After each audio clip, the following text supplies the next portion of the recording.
6, 7, 8, 9, 10. Oh, everybody just moved.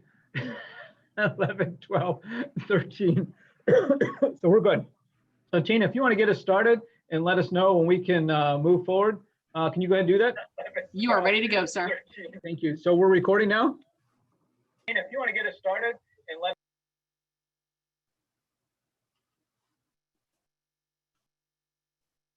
Yes, sir. The floor is yours. Super. Okay. I want to welcome everybody to the meeting of the Hendersonville Board of Mayor and Aldermen for August 11th, 2020. We are on Zoom. We've been on Zoom for a couple months, and that requires a little bit of flexibility, a little bit of patience with everybody. And one thing I remind folks is that very often we have screens over here, we have notes over there, we have cameras over there. So sometimes it takes a little bit of understanding of what's going on here. I am going to do my best to call on people as they raise their hand. The best way to do it is to press the button over there that raises your hand over on the, at least for me, it's on the right side of my screen. And I will do my best to put your hand down after you finish speaking so I don't come back to you later on and it causes us to delay the meeting. One of the things that we have to do, unlike our live meetings, is all our votes have to be roll call votes. So we'll continue to do that. We're going to begin as we typically do, and that's with a prayer and a pledge. And what I'd like to ask you all to do is bow your heads in just a minute and then rise as we say the pledge to the flag that's over here by my side. So please, if you all would, please bow your heads and pray with me. Dear Lord, thank you for bringing us together and thank you for these opportunities you presented to us and thank you for the opportunities to serve you.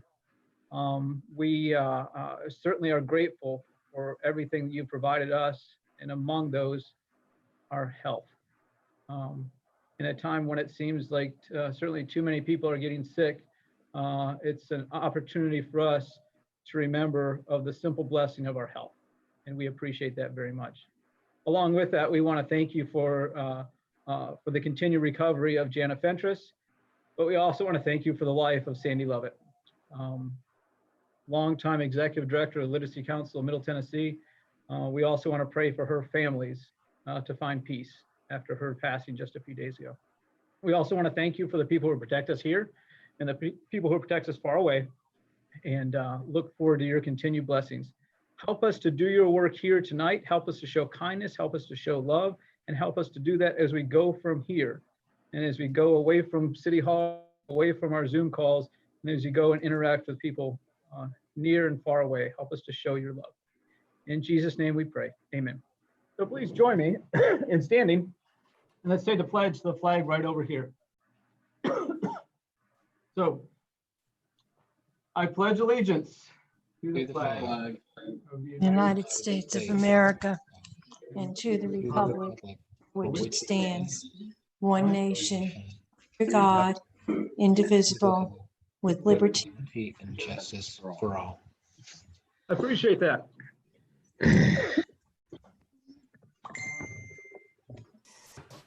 Kay, I've neglected to ask you to call the roll. I feel like that's something we need to do on our Zoom calls. Can you go ahead and do that?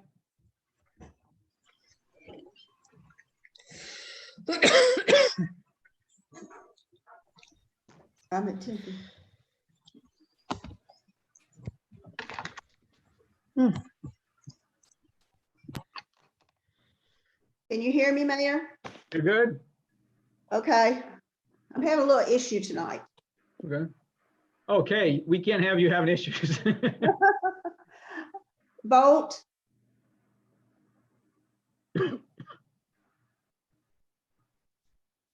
Here. Brown, Here. Campbell, Here. Cunningham, here. Edwards, Here. Hayes, Here. Petrelli, Here. Robertson, Here. Skidmore, Here. Sprouse, Here. Waters,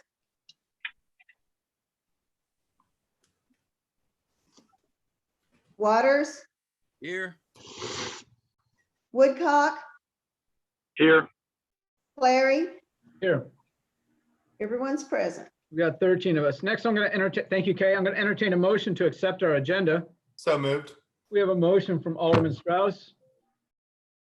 Like to offer.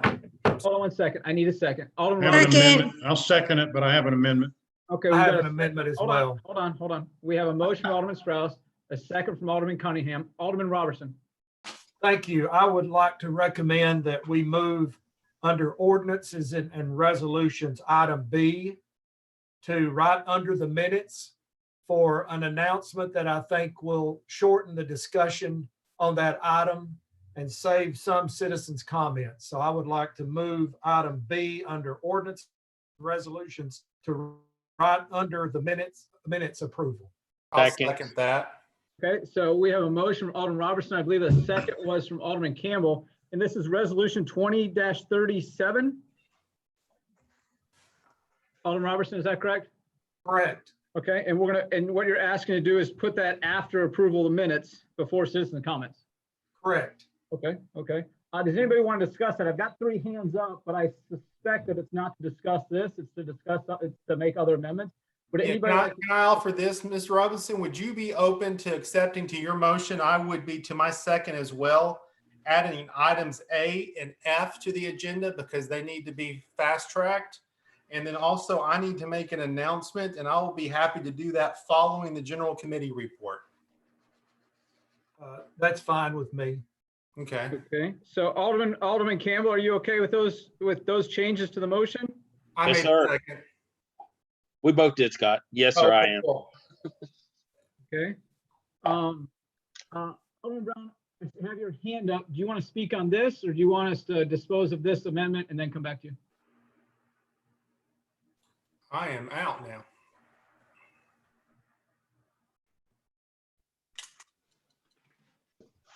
Alderman Brown, do you wish to speak on this motion? We believe you said no, thank you, but we're not real sure. No, Mr. Sprouse did it for me, so, or he did it. I agree with it, so that's fine. Okay, should I put your hand down or do I need to come back to you? No, I'm trying to get my hand down, or you can put it down. I'm not getting it down very well, but it's down. There you go. Thank you. Alderman Robertson, do you need any more discussion on your item? No, thank you. I appreciate that. Okay, I appreciate your help, Alderman Strauss. We have a motion that would move item B under ordinances resolutions up to, which is resolution 2020-37. It would move it immediately after approval of the minutes.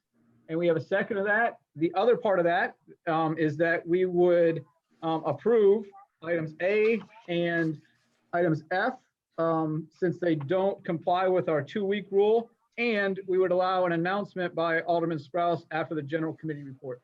I don't see anybody shaking their head as if I got that incorrect, or maybe you're just being kind. So I'm going to ask Kay to go ahead and call the roll on that amendment with 3 parts to the agenda. Bolt, Aye.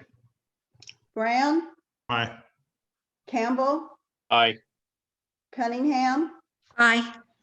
Edwards, Aye. Hayes, Aye. Petrelli, Aye. Robertson, Aye. Skidmore, Aye. Sprouse, Aye. Waters, Aye. Woodcock, Aye. Clary. Aye. That's unanimous. Thank you, Kay. So we have an agenda. Next on the agenda is presentations. We have none. Public hearings, we have none. Minutes. I'm going to entertain a motion to approve our minutes from July 28th, 2020. So moved. We have a motion from Alderman Strauss. I believe that was a second from Alderman Waters. Okay. Okay. I see no hands. It looks like nobody has a desire to discuss. All those in favor of approving the minutes as they were presented to you in your packet, please signify by saying aye when Kay calls your name. Those opposed, please say no. Bolt, Aye.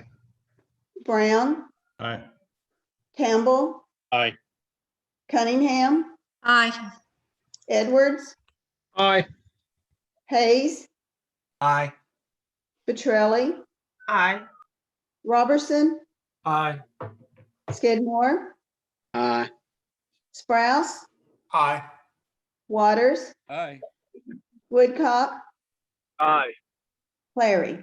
Aye. It's unanimous. Thank you, Kay. Next, we have item B, which was from ordinances and resolutions, and this is resolution 2020-37. This is a resolution of the city of Hendersonville, Tennessee on recycling. Alderman Robertson. Thank you, Mayor and Well, Board. I need you to make a motion, please. Okay, I make a motion to withdraw Resolution 2020-37. Okay, we can still have discussion on that. Well, Alderman Robertson, could you make a motion to consider it, and we'll come back to you, because I know there's going to be some discussion. We need to have a motion to consider in order to discuss a little bit, and then we'll come back to withdraw. Does that make sense? You can withdraw it at any time, and it has your name on it. Okay. Okay. For discussion purposes only, Okay. I move for consideration of Resolution 2020-37. Okay. Second. Only. Okay. We have a motion from a couple people who said it at the exact same time. Who wants to be? Okay. Alderman Edwards, is that you? No. I'm sorry, No. Alderman Sprouse, second. Okay. Alderman Robertson, we'll come back to you. Go ahead. Okay, thank you, Mayor and Board. I received a call late this afternoon from Jason DeStefano. Jason represents Green Village Recycling, a local recycling company. He gave the lowest bid in the bidding process for recycling options. So without any further ado, I would like to ask Tina if she would bring in Mr. DeStefano and let him address the board, If please. that's a motion, I'll second it. Without any objection, we're going to suspend the rules to allow Jason of Green Village to speak. I don't see any objection. Jason DeStefano, please go ahead. We don't see you quite yet, though. Thank you, Mayor. Thank You're you, You're good. Board of Mayor and Aldermen. Can you hear me okay? You are perfect. Thank you. All right, thank you. First of all, I want to thank Alderman Roberson for initially bringing this motion up. And I want to say thanks to the Waste and Recycling Committee. I know that there are a lot of folks that worked hard to try to come up with a solution for the city of Hendersonville for recycling. I can tell you that our company has championed recycling in Hendersonville for 10 years, and we take it very seriously. Recycling is alive and well. There have been some challenges, as we've heard with China, on a small percentage of materials, but recycling is alive and well and continues to grow. When we initially bid on the citywide recycling program, it was for 18,600 homes for a citywide recycling program. And one of the options that we bid on, and we were the lowest bidder on, was for the volunteer recycling program. That program has successfully been launched in another city in Middle Tennessee in Springfield, albeit somewhat different. Springfield had some budget monies involved in some containers that they were paying for. This is a different program. And I can tell you that all we want is the best for Hendersonville when it comes to recycling. So again, I want to thank Alderman Roberson for championing this motion. But the volunteer bid that we won for this RFP requires Green Village Recycling to provide the service, the employees, the trucks, the fuel, the roll carts, the billing, the marketing, the call center support, and all of the reporting. As I got to thinking about this, I thought, what part is the city of Hendersonville involved in terms of this program? And there really isn't. This is a program essentially being offered by Green Village Recycling as the lowest bidder. And Alderman Petrelli asked recently in a Waste and Recycling Committee meeting why we didn't just offer this program ourselves. And I think the answer is we are. I mean, if we go forward with this program, we are offering it ourselves because there's no exclusivity. On top of everything that we would be required to do, any other company could come in and offer the service for the same price. We've also been struggling over the past 3 to 6 months with COVID-19. We've had to replace our entire staff, unfortunately. We've had to repair many trucks. So with all of these in consideration, I've met with my team, with my partners, with our staff, and we'd like to respectfully withdraw our bid and ask that Alderman Roberson withdraw his motion. We believe that the future of recycling will continue to grow and will be strong in Hendersonville. And hopefully someday there'll be a budget from the city of Hendersonville for a recycling program. At this point, we ask that you understand that Green Village Recycling would like to formally retract our bid and ask that Alderman Roberson retract his motion. Thank you. Jason, thank you. Alderman Robertson, you have the floor. I do. Thank you. Thank you, Jason, and all that you're doing for recycling in the city. I also want to thank the Solid Waste and Recycling Committee. They have been an invaluable resource in my education of recycling, and I appreciate their support for my resolution. I also want to thank the Public Committee, Chairman Moore and Alderman Campbell for their support to move this out of Public Works to BOMA. For sure, it's a worthy subject to debate, to deliberate, and I was committed toward this resolution to put up and discuss this tonight until I receive the call from Jason. I would like to express my appreciation to the bidders, to all of them. The staff and BOMA reviewed all of the bids, and we paid special attention to the particular details. And from my standpoint, I believe that the letter of the law was carried out and that the bidding process was entirely appropriate for us to move on.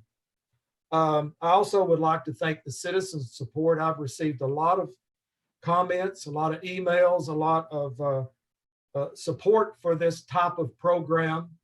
But based upon what Jason said, I respectfully request that my resolution be withdrawn, and maybe one day in the future we'll resurrect something similar to it and bring back to the for consideration. At this time, based on Jason's comments, I will withdraw it. Thank you, Mayor. Alderman Robertson, in that case, if you're withdrawing, this as a sponsor, we move on to the next item on the agenda. There's no discussion on this item unless somebody wants to bring it back at a future meeting. Alderman Robertson, I appreciate that. Jason, I appreciate that. Next, we have citizen comments. Tina, who do we have? You have two people signed up for this evening. You have Mr. Rick Fox and you have Miss Debbie Floyd. I have not seen Miss Floyd try to enter the waiting room yet, but Mr. Rick Fox is in the meeting. Okay, I need to go. So he's with us. I'm going to go ahead and read what I typically do. These are our rules for our citizen comments. Here are the guidelines. The speakers must identify themselves by name and address. I'll likely do that, but I'd certainly appreciate your help. Public comment shall be limited to 5 minutes per individual. That's time that is not transferable to other speakers. All comments are to be directed to the presiding officer, not to the alderman, city staff, or other members of the public. Comments must address issues, not individuals or personalities. Personal attacks shall not be tolerated. Comments may support or oppose particular issues or measures, but the motives of those with differing views shall not be questioned or attacked. Malicious comments will not be allowed. Speeches for or against particular candidates running for public office shall not be allowed. Rick Fox, I don't have your address in front of me, so if you could go ahead and give it to us, I'd appreciate that. Sure. Good evening. It's Rick Fox, 108 Walnut Drive. And good evening to all of you. It's nice to be back and see some friendly faces and people I've had the opportunity to work with over the last couple of years.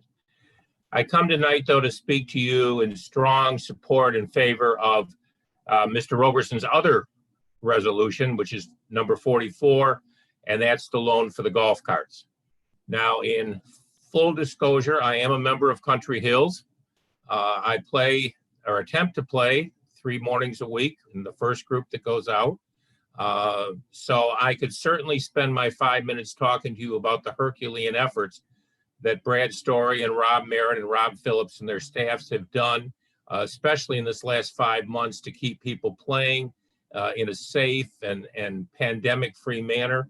But I have seen Mr. Roberson's presentation that he made to Public Works and to Finance, and I look to head Eddie and see that all that's there tonight.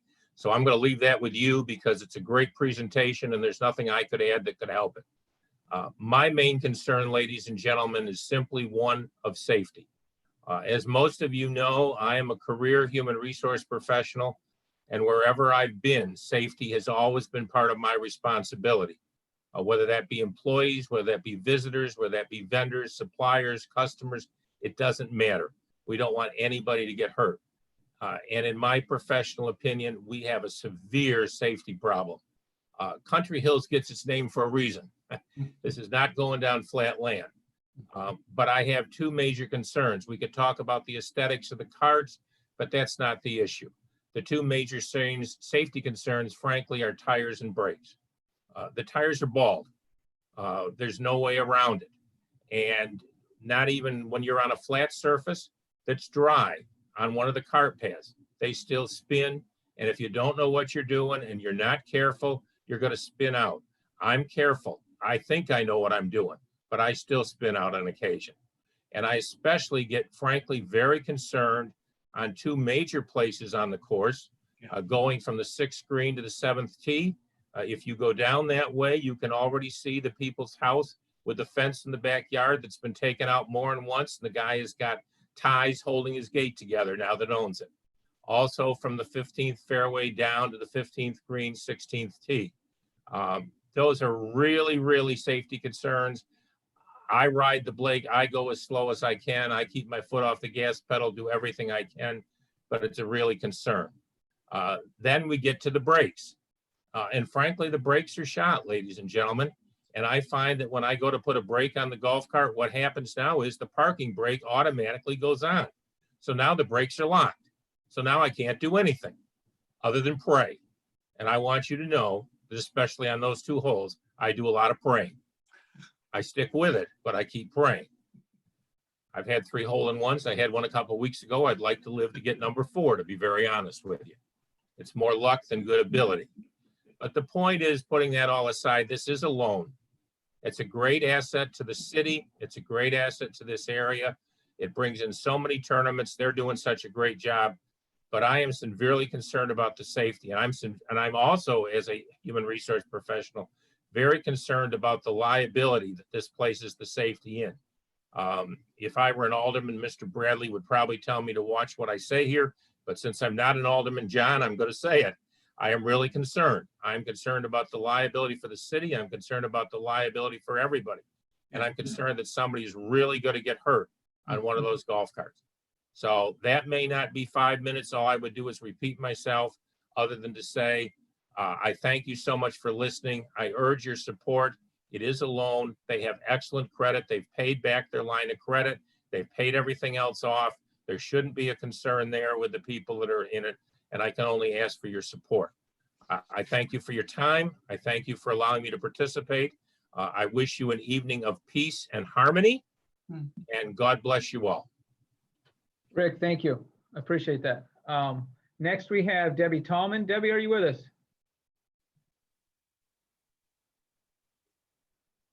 Tina, have you heard from Debbie? No sign from Debbie, but apparently we have 3 that signed up at the last second. So I'm trying to coordinate those last 3 speakers. They're not even in the waiting room. Okay. Yes, Mayor, if I can interrupt, one of them just texted me and asked if he could get any, checked in at 6:30 and he's trying to get into the meeting. Okay. I guess my question is, did they make that request before 7 o'clock? Because Tina, correct me if I'm wrong, that's the deadline.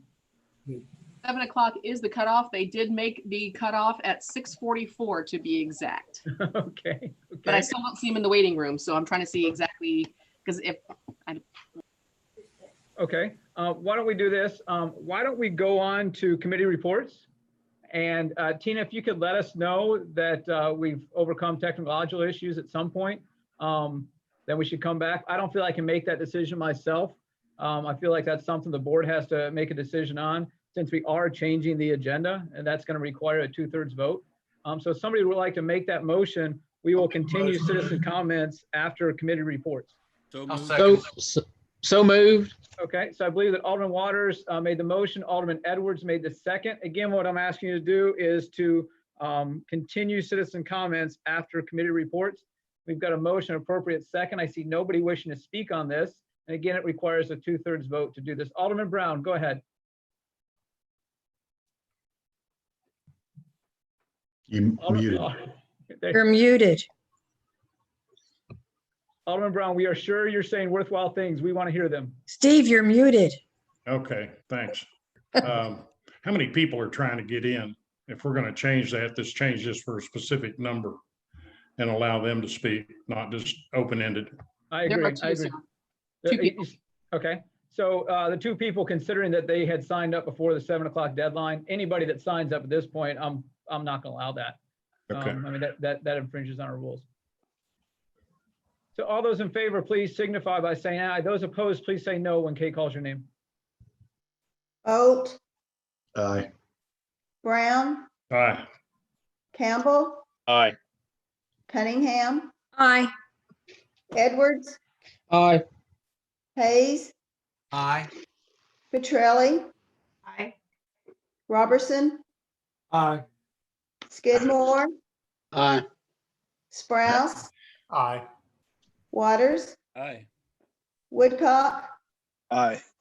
Clary. Aye, It's unanimous. it passes unanimously. Thank you very much, Kay. So next we have our Finance Committee report. Chairman Cunningham. Thank you, Mayor. I don't have any official report this week, but I did want to compliment Alderman Roberson for his in-depth presentation and in-depth research on the golf cart situation for Country Hills. Thank you, Alderman Roberson, for your hard work. And Chairman that's the end of Cunningham. my report.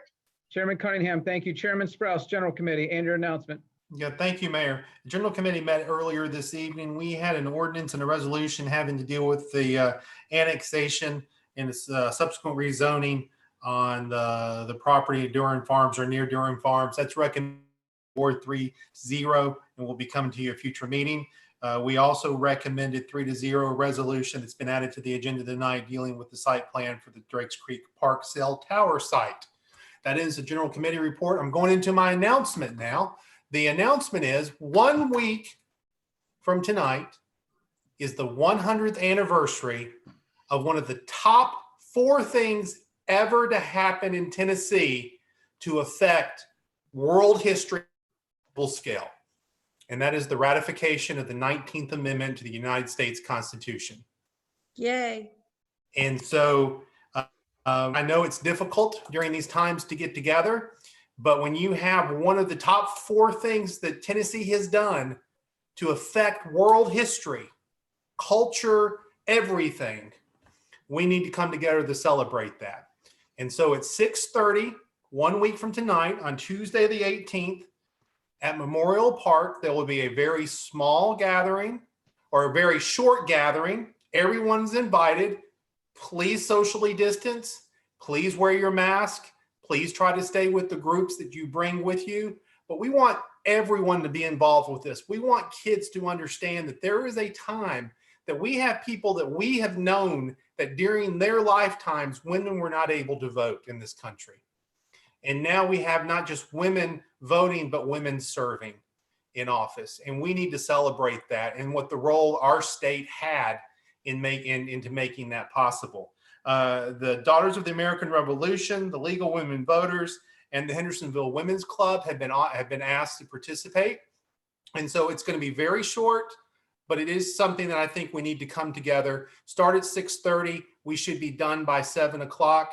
There will be a tent available and seating for folks who have difficulty with standing for long times, or if they need to have shade because of the weather conditions. So please join us at 6:30 Tuesday, August the 18th at Hendersonville's Memorial Park, and wear white if you can. That was a sign of the suffragist, and then also wear a yellow rose, because if you were in favor of the 19th Amendment during the time of the debate and prior to the vote in Nashville, you wore a yellow rose. Thank you. Mayor, I'd like to ask a point of privilege, please.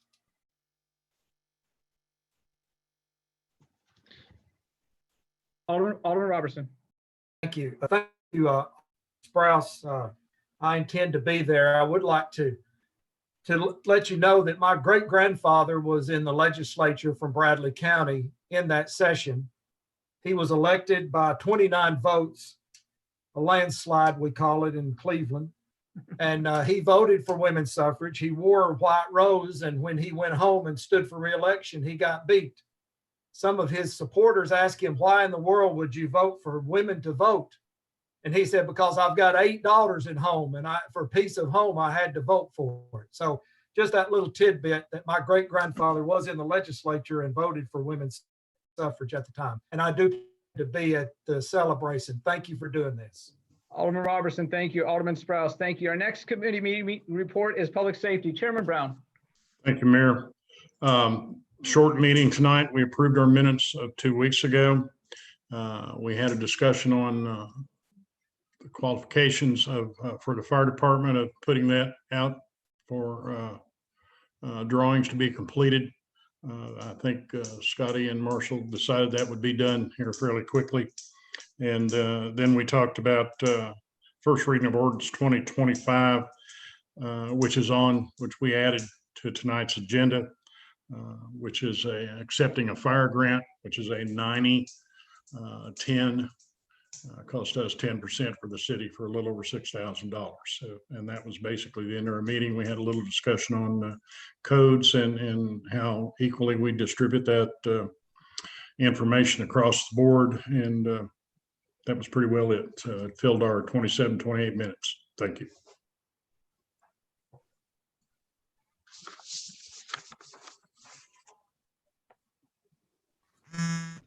That is all.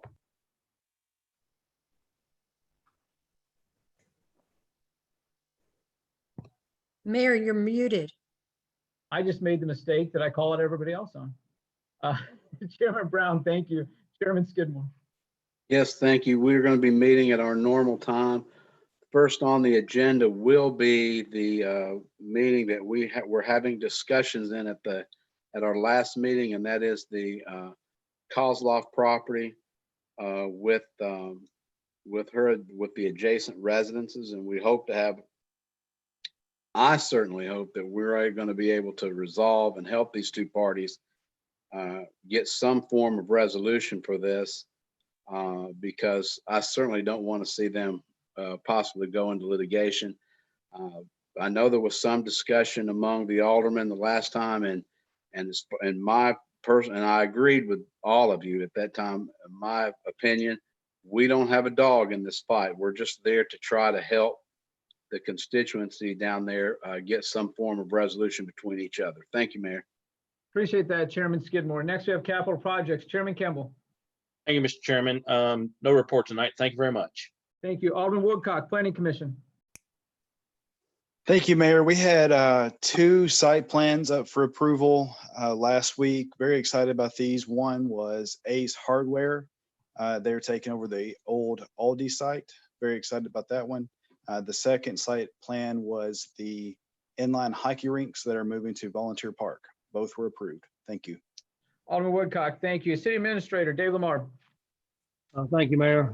Just a few things I want to run down through the departments and kind of let the board know what's going on and the people in TV land. Fire department, we're recruiting a big recruiting class right now going on, doing a good job with that. HR is helping them with that.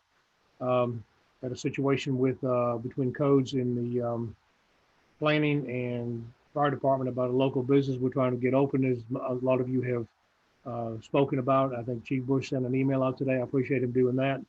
We are doing everything we can to work with the people, but we've also got guidelines to follow, and I trust Chief Bush and Greg and Keith Free to do the right thing, and we're going to try to help these people all we can, but sometimes you can only do so much. So we're still working with those people at this point. Police department still ongoing. A lot of stuff going on in town.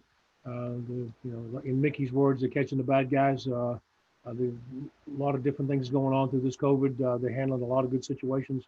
Had a few officers leave for different reasons. Public Works, trash is going good. We still have a few misses, I think, with the numbers. The 19,000 a week, 3,500 plus a day. We may have, I think Marshall will test, they'll have an 8 or 10 or 12. Some of them are repeated misses, and those bother me too. We're working on to get those taken care of. Trace says the limbs are caught up right now, pretty good shape there. Grass clippings are caught up. Paving, I think they finished Trout Valley. They're working on Laverne Circle right now. Coach department doing 60 to 80 inspections a day. Got a lot of stuff going on out there, a lot of pools and decks and remodeling's going on in Hendersonville. Planning, they're busy. A lot of activity going on from what Keith says back here in planning. A lot of people checking on different plats and different properties and businesses. Finance year end, these guys are busy. They had a day-long conference today in the glass room. Got a lot of stuff going on in finance, trying to get ready for the new year. HR, payroll, fire department recruiting, new policies, they're busy. IT's keeping us all afloat, as you can see through your Zoom meetings. Parks department, a lot of good events going on. I forwarded that newsletter Andy sent out last night. Have a national USA, ASA, men's and women's slow pitch tournament next week, bringing people from all over the country. So the staff, top to bottom, doing a great job. I'm telling you, they're top-notch staff, and I appreciate their support and their loyalty. I'll let Chris talk in a few minutes when it gets down to that point about the continued negotiations with the city administrator. That's going well. Last thing is I attended a city administrator, city managers conference this morning in Goodlettsville. Met with about 35 or 37 other administrators and managers from other cities. Got some good talking points and some good ideas, and they're excited about the progress we're making with the city administrator here in Hendersonville, and they're looking forward to working with the next person that we bring on board. So unless anybody's got any questions for the board, I'm done.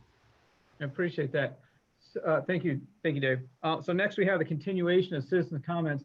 We only have one person that I know of who signed up before 7 o'clock who is now with us, and that's Ty J of Mansker Farms Boulevard. Ty, you want to go ahead? Yeah, hi guys, can you hear me? We can. Okay, thank you. I want to start off by giving a quick shout out to the staff. I want to tell you how great they are. So obviously I've been having problems getting on the system for whatever reason, and I thank all on the board for allowing me to speak and having to do that extra vote. So at 7:23, I sent an email to Dave. 3 minutes later, he replied back to me saying he's got Tina working on it. 3 minutes later, even though he's busy with you guys right now. And then 3 minutes after that, Tina sent me a link. Now that just shows you how awesome and how on top of it these guys are. So I wanted to say how quickly things can be resolved if you just ask. So I appreciate it, guys. As far as me signing up at 6:31 is when I got the auto reply that I signed up.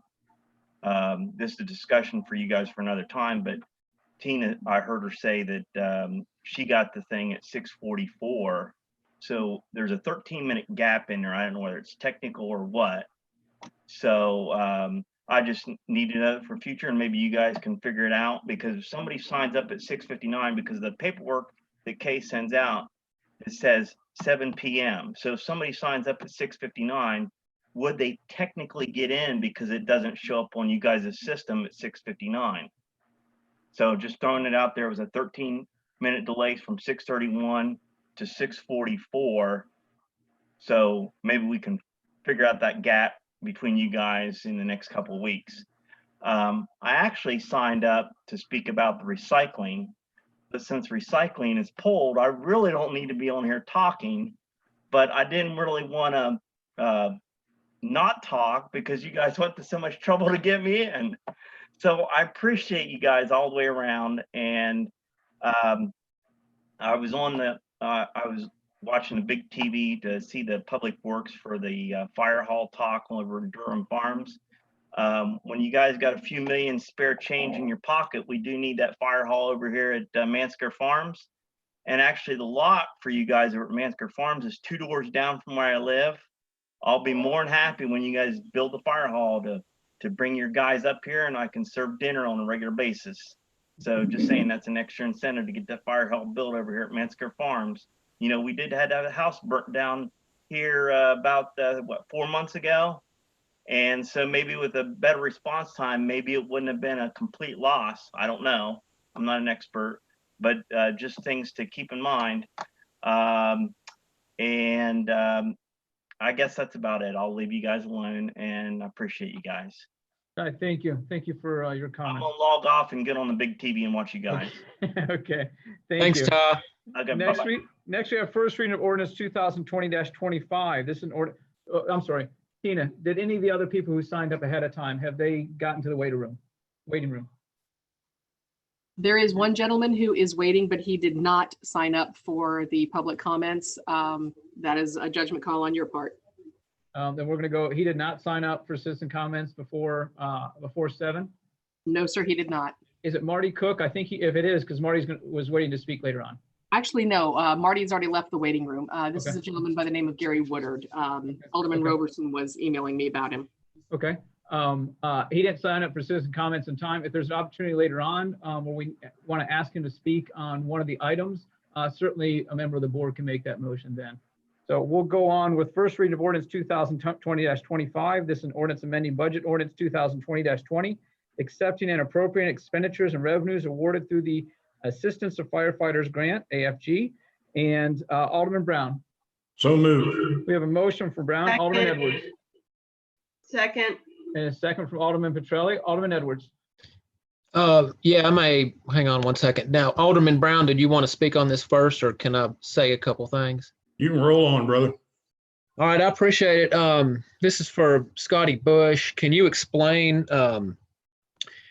is it where the city's only going to pay around $6,300 in order for us to receive around $63,000 from the federal government to go towards fire, towards anything towards the fire department? Am I reading that correctly? Yes, that is correct. That's a 90-10 split, and roughly 62,000 and some change from the federal government. And the city will be on the hook for almost $6,300 as well, which will equal the almost $69,000 that we applied for through the AFG.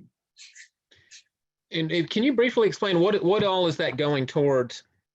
So it goes for a brand new compressor that fills our Cascade bottles at Station 3.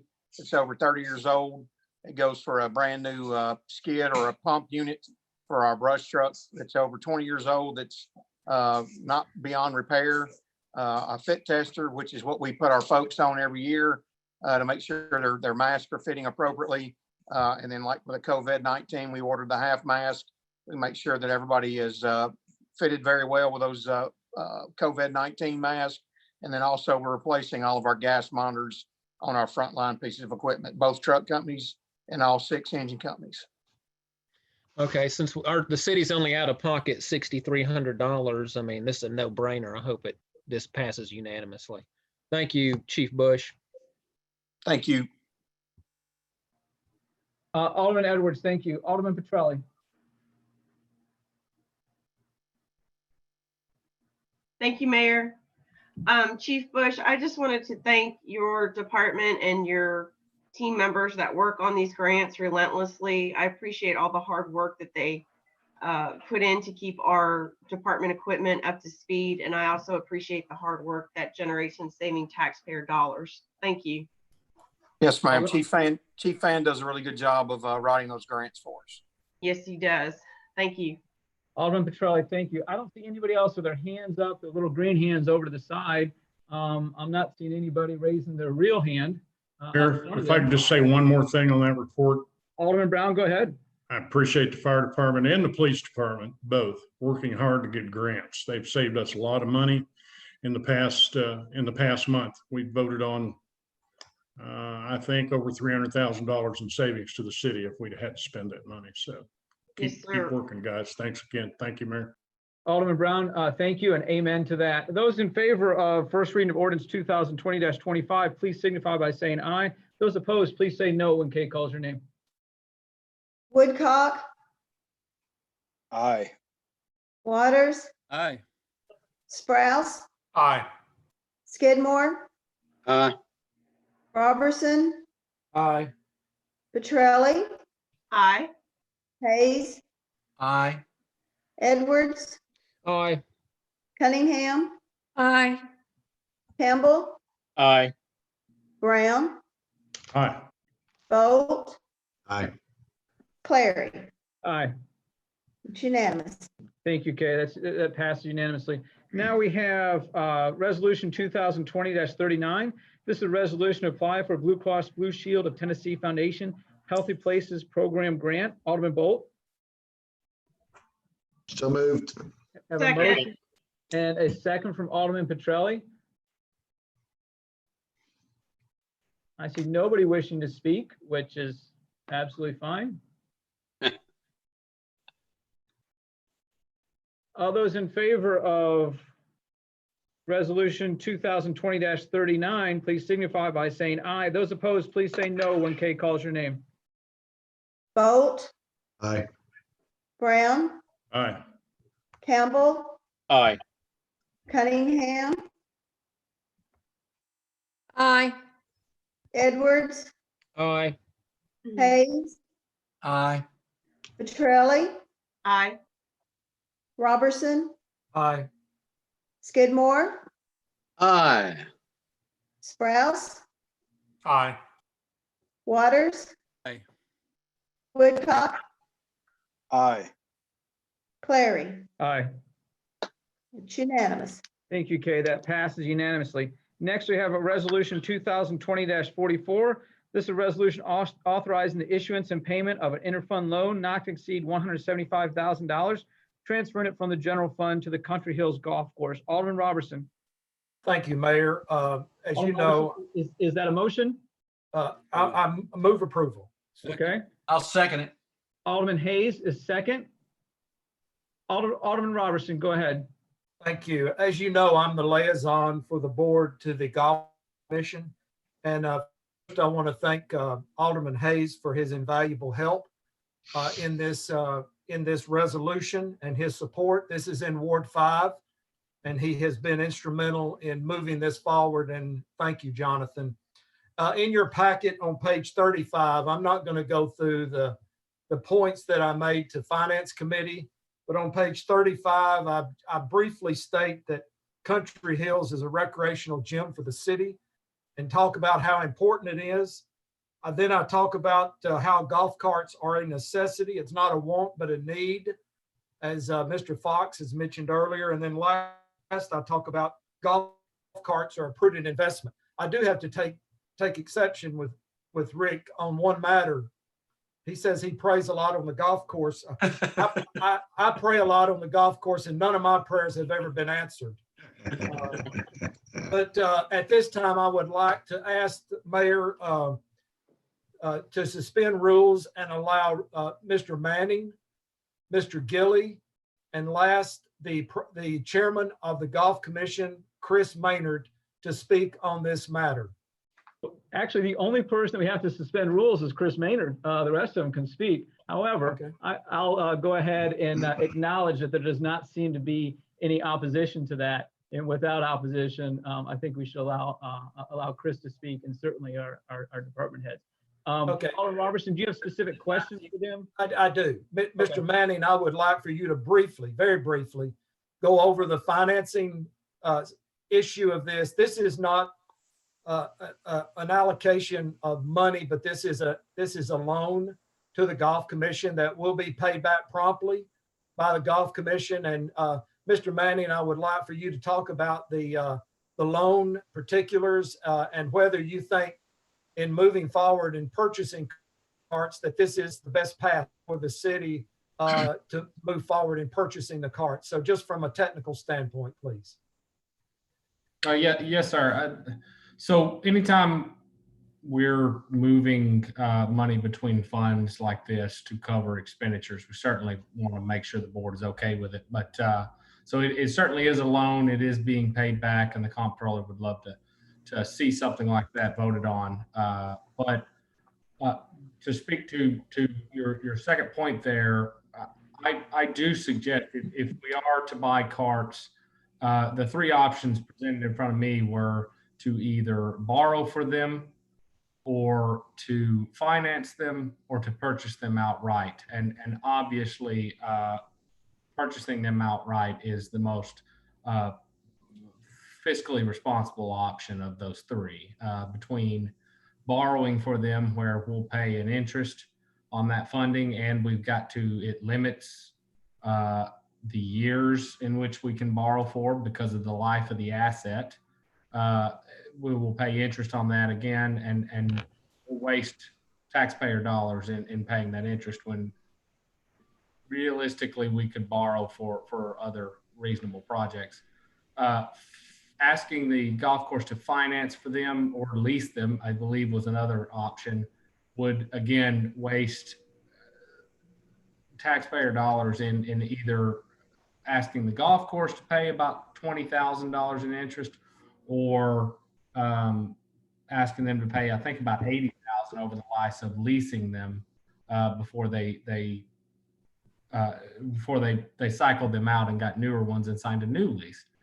So obviously, I certainly would support of those options, buying them outright, having those assets on our books, and using the trade-in option for the golf carts that we currently have. I hope that answers all of your questions, Alderman. It does, and maybe after all three speakers, maybe then the alderman can ask questions, Mayor, if that's advisable.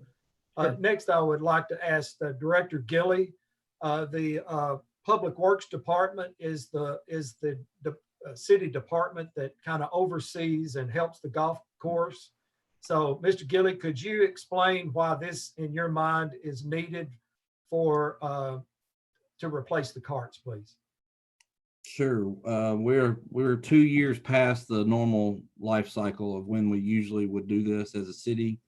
It's been put off for 2 years, one year due to low rounds being played and concern over funding for the golf course, and then next year over concern for funding for the city. At this time, I don't see any way we can go much longer without getting these carts. Safety purposes is a key. Not only that, but even every course would tell you that golf right now is having more rounds played than ever, even back in the heyday. It's just something that's just taking care of an asset. This is like paving a city-owned parking lot or repairing a city-owned building at this point. It's just to the point where it's time to do it. And just in talking with Robert, we felt like this was the most prudent way to get it done. I'll be glad to take any questions about that now or later. All right. Thank you, Director Gilley. Let's save questions till the end. And then last, we're honored today to have Chris Maynard on the call. Chris, this past weekend, just won the Super Championship at Bluegrass Yacht and Country Club. So we've got a champion in our midst, people. So Chris, thank you for appearing tonight. Thank you for your service on the Golf Commission.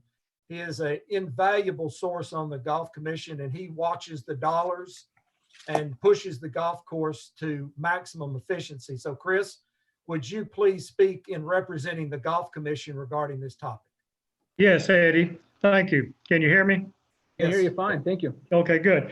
Just a quick recap of where we're at with Country Hills. And again, my name is Chris Maynard. I live at 156 Dayflower Drive in Millstone.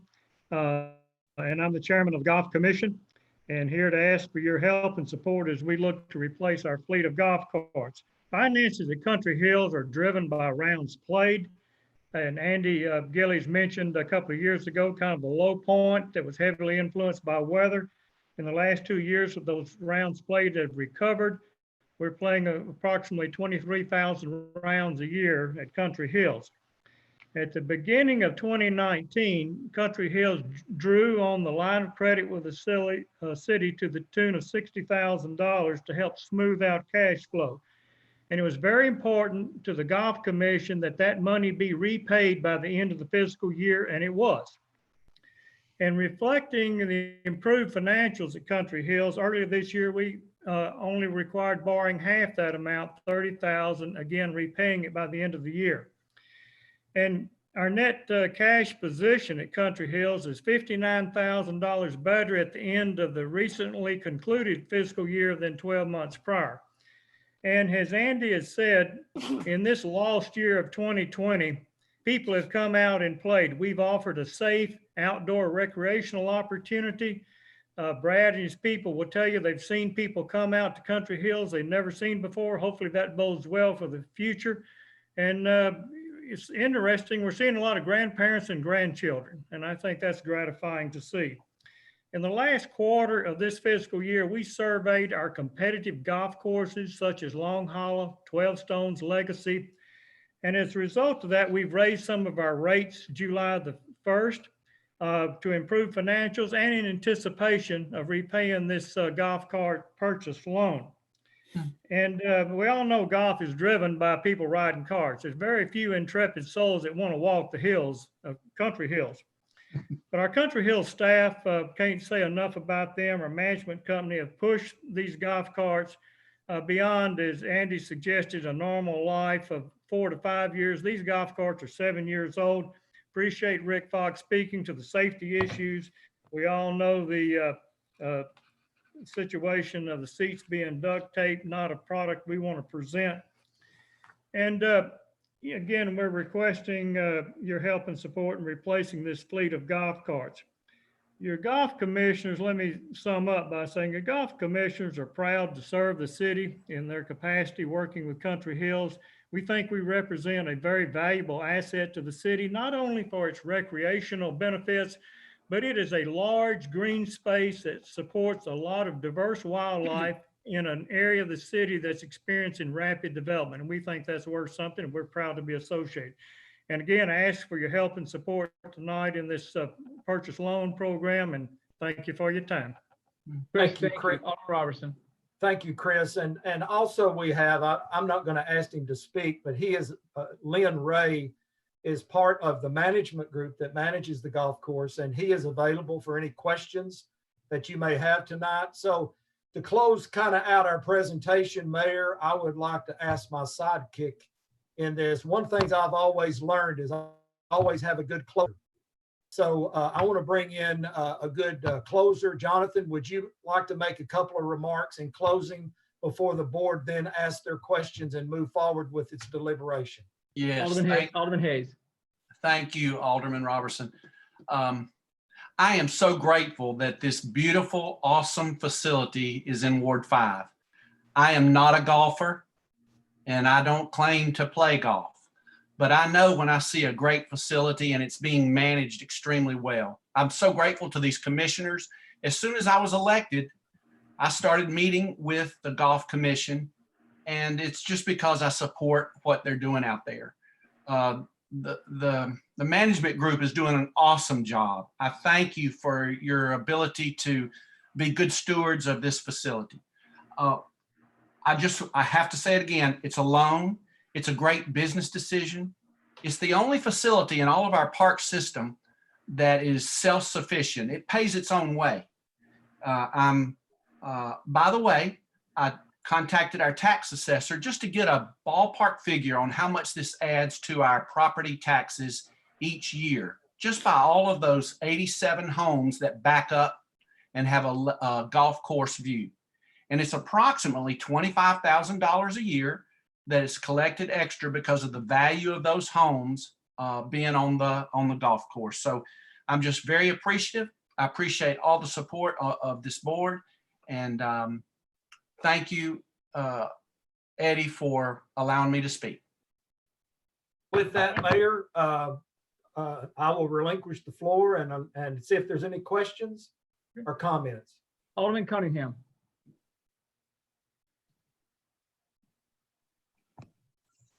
Thank you, Mayor. Alderman Roberson, once again, you did a fabulous presentation, and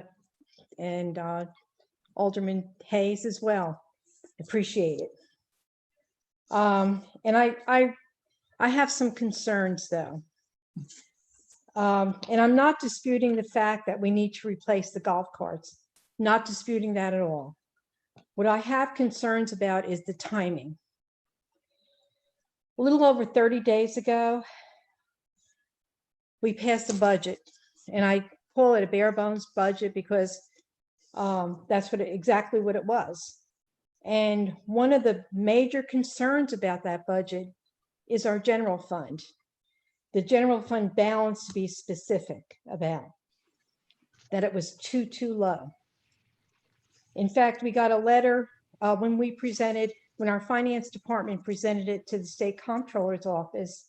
One of the things that they noted, even though that they approved our budget, was our fund balance policy, that we really didn't have one, even though we had passed resolution several years ago.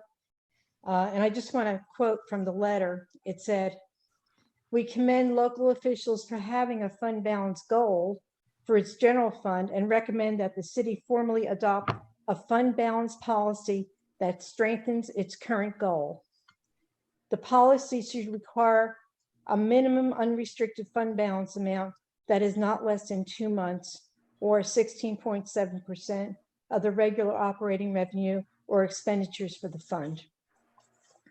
So now we're hitting up the general fund for an additional $175,000. I get that we need the golf carts. I really do. And I could support this if we could move it at least 90 days forward. And I'll tell you why. Another reason.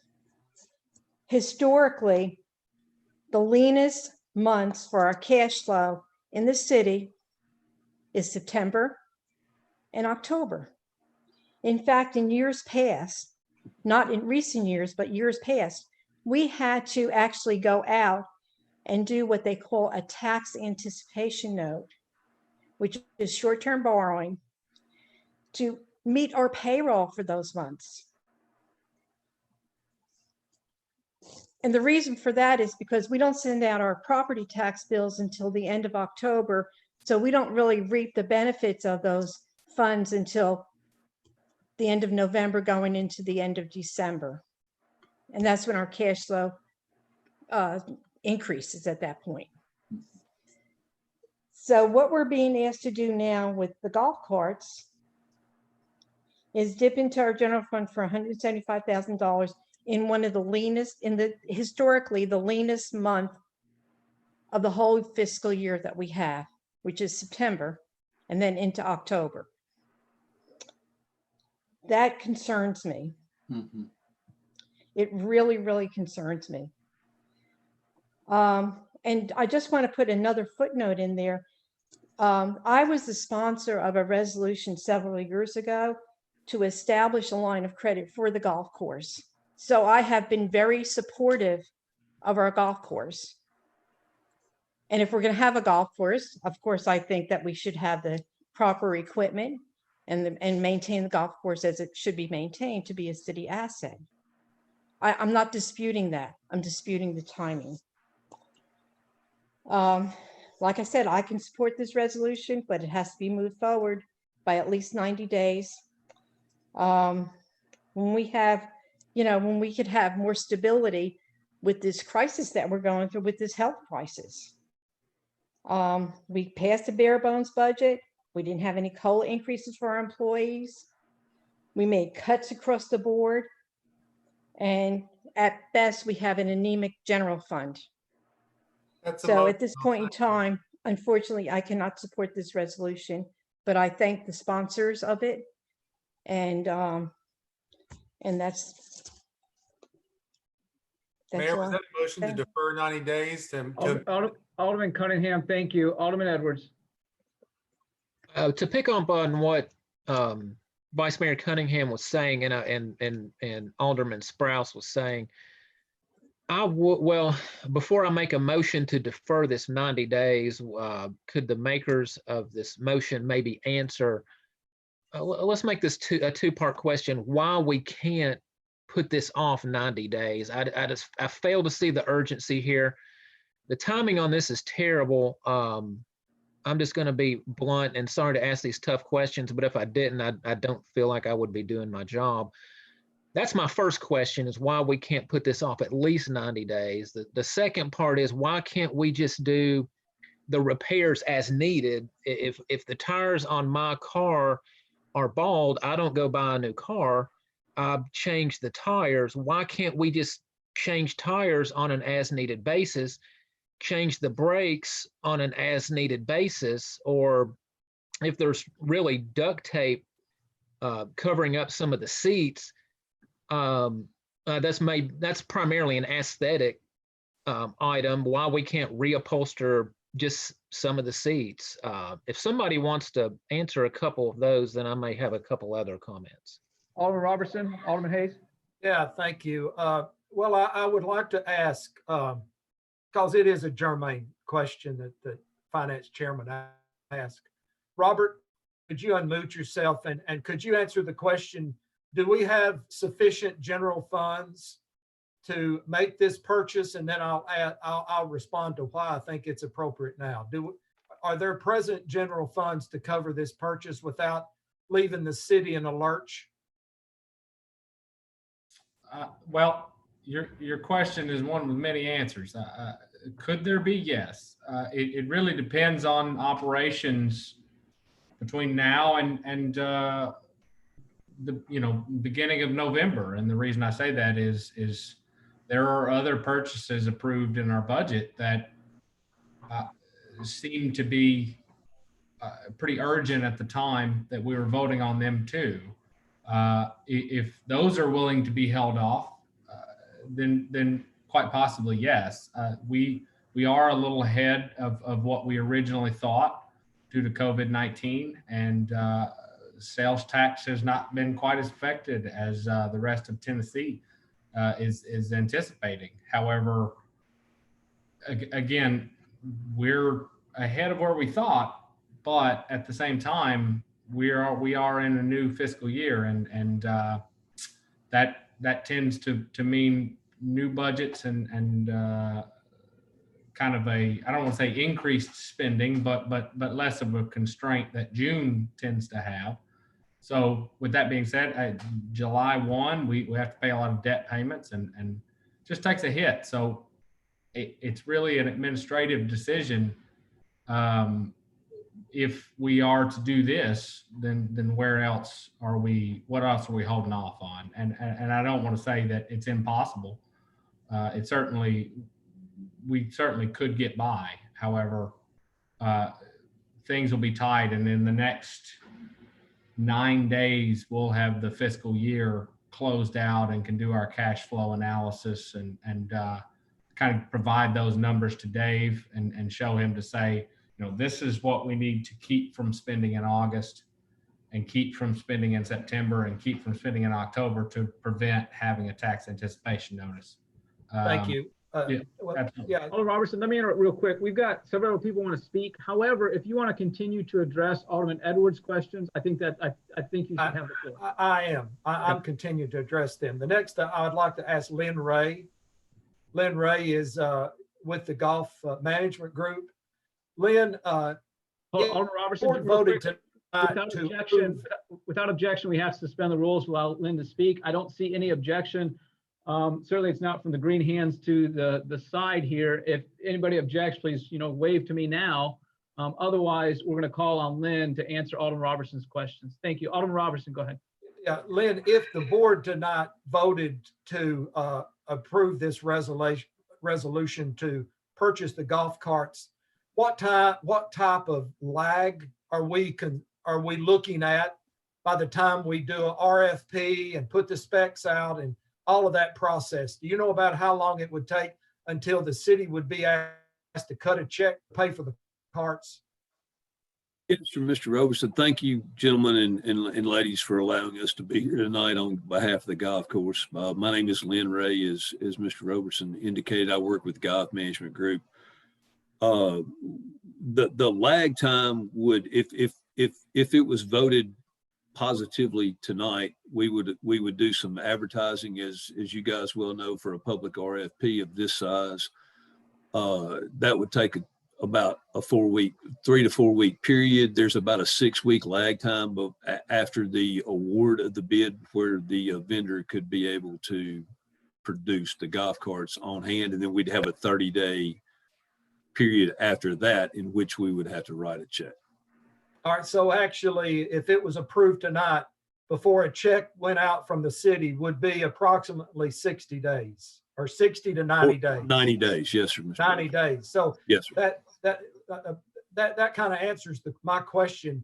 So the lag time, Chairman Cunningham, would not require the city to pay this until 90 days. But if we don't approve it until 90 days, then another 90 days occurs. And again, the year would pass, the trade-in value of the carts, because a year old, would be lost. And finally, with the fall and winter coming and more moisture on the course, the golf carts would be even more needed because of the danger situation. So that, I think I've responded to the questions that I've heard, Chair or Mr. Edwards, unless there's any other ones that you have. Alderman Edwards.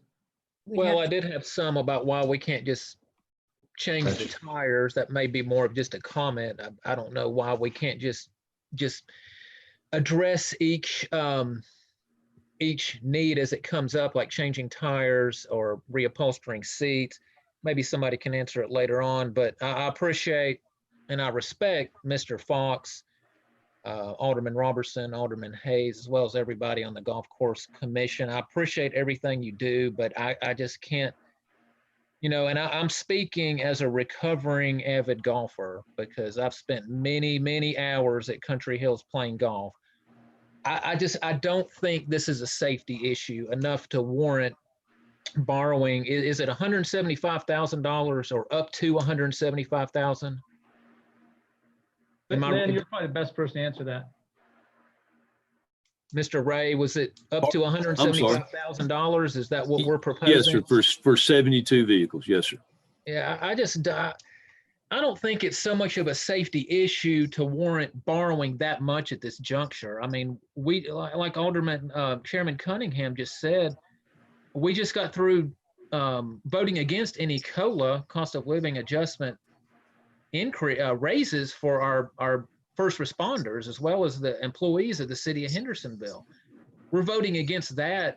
And then now we're going to vote to borrow for new golf carts.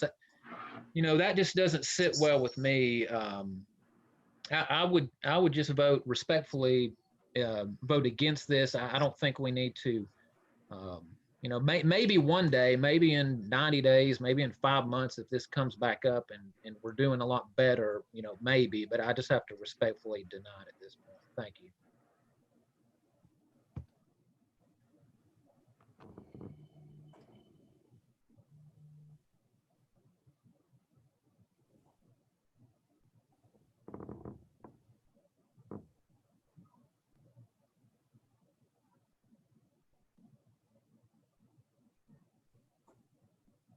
Alderman Edwards, thank you. Alderman Woodcock. Thank you, Mayor. I want to repeat what's already been said. Thanks, Eddie, for a great presentation. I want to thank the board for a great 25, 30-minute discussion on golf carts. I will say that golf courses are like cities. If you don't take care of them, they start looking cheap, duct tape on seats, word gets out, people start talking about it, and then they won't look to golf here. So I move that we approve this, vote on it tonight. It'll take several days, weeks, months to get paid. Might as well do it now. I do agree with the previous speaker that we need to work on the COLA next. Let's put our priorities in a correct order and tackle that next. Thank you. Alderman Woodcock, thank you. Alderman Petrelli. Thank you, Mayor. Okay, regarding the golf carts, and I know nothing about golf, so I apologize in advance if I say anything that is not pertinent to golf. But with anything mechanical, whether it's a fleet of trucks, a set of pliers, whatever equipment Public Works uses, with the golf carts, can they not be staggered so that they don't all require maintenance in the same cycle? I don't know if there's any merit to that, or you want to keep them all looking the same, so they have to all be ordered, so they're all the 2020 models, kind of like a car. It seems like maybe if you staggered them, it would help not have a big hit every 7 years. And I know that bits and pieces break down and tear and the tires and all this stuff, but it seems like we've waited till the last minute to plan for something like this if it is indeed that much of an emergency.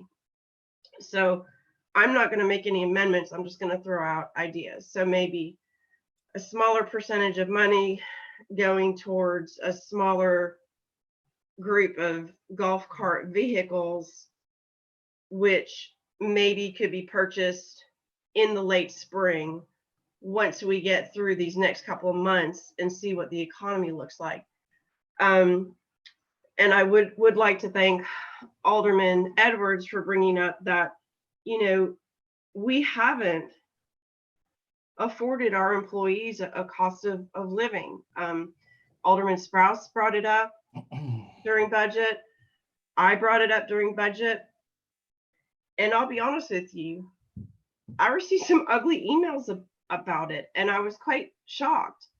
Over 70% of our employees are police and fire. That does not negate the efforts of any other employees in the city, but for all of you folks who had an issue with the COLA, that means you don't want to fund our public safety servants. And I already told Mr. Bradley that legislation is coming back in November based on what our next couple of months look like. I would like to get the COLA going prior to December. But with all of this, so we're talking about golf carts. Is there, Alderman Roberson, is there any compromise where this can be delayed till late spring? Is there going to be a down period in the winter? I get the whole point about slipping tires, but I do agree with Alderman Edwards. You know, do we not replace tires on golf carts like we do cars to get more mileage out of them? Thank you. Thank you, Alderman Petrelli. Alderman Robertson, go ahead. Yeah, well, it's been estimated, I believe, to bring the entire fleet up to standard. I think it's around $40,000 to $60,000. These carts, because they are so old, and the reason we haven't brought it up because of budget issues in the past, we've tried to extend the carts to every way possible.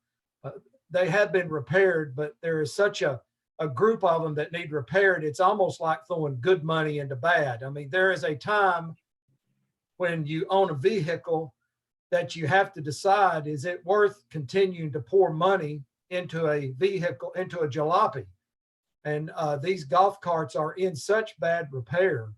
And it, as Alderman Hayes said, we are afraid that it will start affecting play. And understand too that the Golf Commission has increased fees to make sure these carts can be paid to the city. So can they be repaired, you know, one by one? They can, I'm sure. But again, for the reasons I've mentioned, you know, I think it would be better. I think we can get a better price too, the more that we order at once. Lynn, you might want to mention that. But the larger order, the better discount that we can get as well. So all these are good questions, and you know, we bring this resolution for deliberation, and you know, whatever the will of this board decides, we'll go with. But at this time, we believe that city finances can pay for it. They will be paid back this loan, and we support moving forward on this for the mentions. Lynn, would you like to address any questions or any questions that Alderman Petrelli had? As it relates to the staging or the repair of the golf carts, obviously, as Mr. Roberts said, the golf carts could be repaired, but as a management company and as a commission, the group felt that, as Eddie said, that it was much better fiduciary responsibility to move forward with a new purchase rather than repairing something that was well beyond its useful life. Alderman Robertson, do you want to continue to address that? We've got Alderman Sprouse to speak next. No, sir. Okay, thank you. Alderman Sprouse. Thank you. It wasn't too long ago that I was among the board's largest advocate for the COLA, a half-year COLA, a promise that we would go ahead and automatically address a COLA after the start of the new calendar year. I mean, so I hope I have the bona fides there for showing the importance that I have towards that issue. And I know that we can sometimes look at golf carts and think it's a recreational issue, and it isn't important. It is an asset management issue. We are fortunate with our municipal golf course in that it breaks even. Every few years, someone starts to ask questions about, well, how do we make money? What's the profit? Things like that. How do we compare to other municipalities, other courses? And we find very quickly that if you have a municipal golf course that breaks even, you're among the most profitable in the region. Because there are cities that have to supplement the operations of their golf course annually with payments. We've been told that the usage of the course is incredibly high, which means it lessens the ability for them to take current carts out of use for repair, to take parts from one to the other. And I will tell you from my time years ago as liaison to the Golf Course Commission, golfers do two things. They do three things. They play golf, they drink, and they talk. And they talk about where do you play and what's it like and is it worth it? And if they have a bad experience because the equipment's not working, because the greens aren't maintained, because of anything, they're going to play somewhere else. Now we have an added issue of safety. It's been addressed. It's been put forward. We have to have it wasn't from somebody who has been unthoughtful in making that comment. So we now have to say, well, what are we going to do to make sure that we're maintaining the safety of a city asset and we maintain profitability of a city asset? Because if we put this off too long, when spring comes, that's where they really make their money. I mean, you can have, if it rains on 4 Saturdays in April and May, that can affect the entire bottom line for the year. Can you imagine what it would be like if we're sitting there in March and it's a pretty, and there aren't golf carts for people to use? So it's not an issue of recreation. It's an issue of making sure we maintain the city asset so that it minimizes the risk that the city's going to have to pay out anything because of an accident or have to pay out because of a shortfall because people start going somewhere else. Now, I don't know if this is possible or not. I don't know if this is technically feasible. But I'm going to ask. If we know what the process is and we know what the lag time is, you know, we have a similar discussion every time we want to talk about ordering police cars. There's like an 18-month window lead time for police cars. What would happen if we said tonight we vote on this to appropriate the money, automatically encumber the money, but that the appropriation, the check will not be written any sooner than December 1st? That way, the folks who need to move forward on the process can move forward on the process. We don't have to worry about writing a check during our downtimes. And when the equipment is most needed in the spring, it's already on hand. I'd hate to have to wait until the end of the year, the start of the next year, and then get golf carts in place once we're already past some of the most busiest times of the season or of the year. So if that amendment is appropriate, if it's technically feasible, may have to ask Robert if we can do that. But if we could, that's the motion I'd like to offer. Let me suggest something real quick. And Robert, and you're going to need to answer this too. Could we write into the specs of the bid, the bid package, that the check would not be written until, Alderman Sprouse, you said December 1st? December 1st. If anybody else wants to come up with a different date, I'm open to it, but I figured December 1st. Because Robert, very often we have people that expect payment in 30 days. However, they will certainly accept payment in 60 or 90. Robert, is that something reasonable that we can write into the specs of the bid package?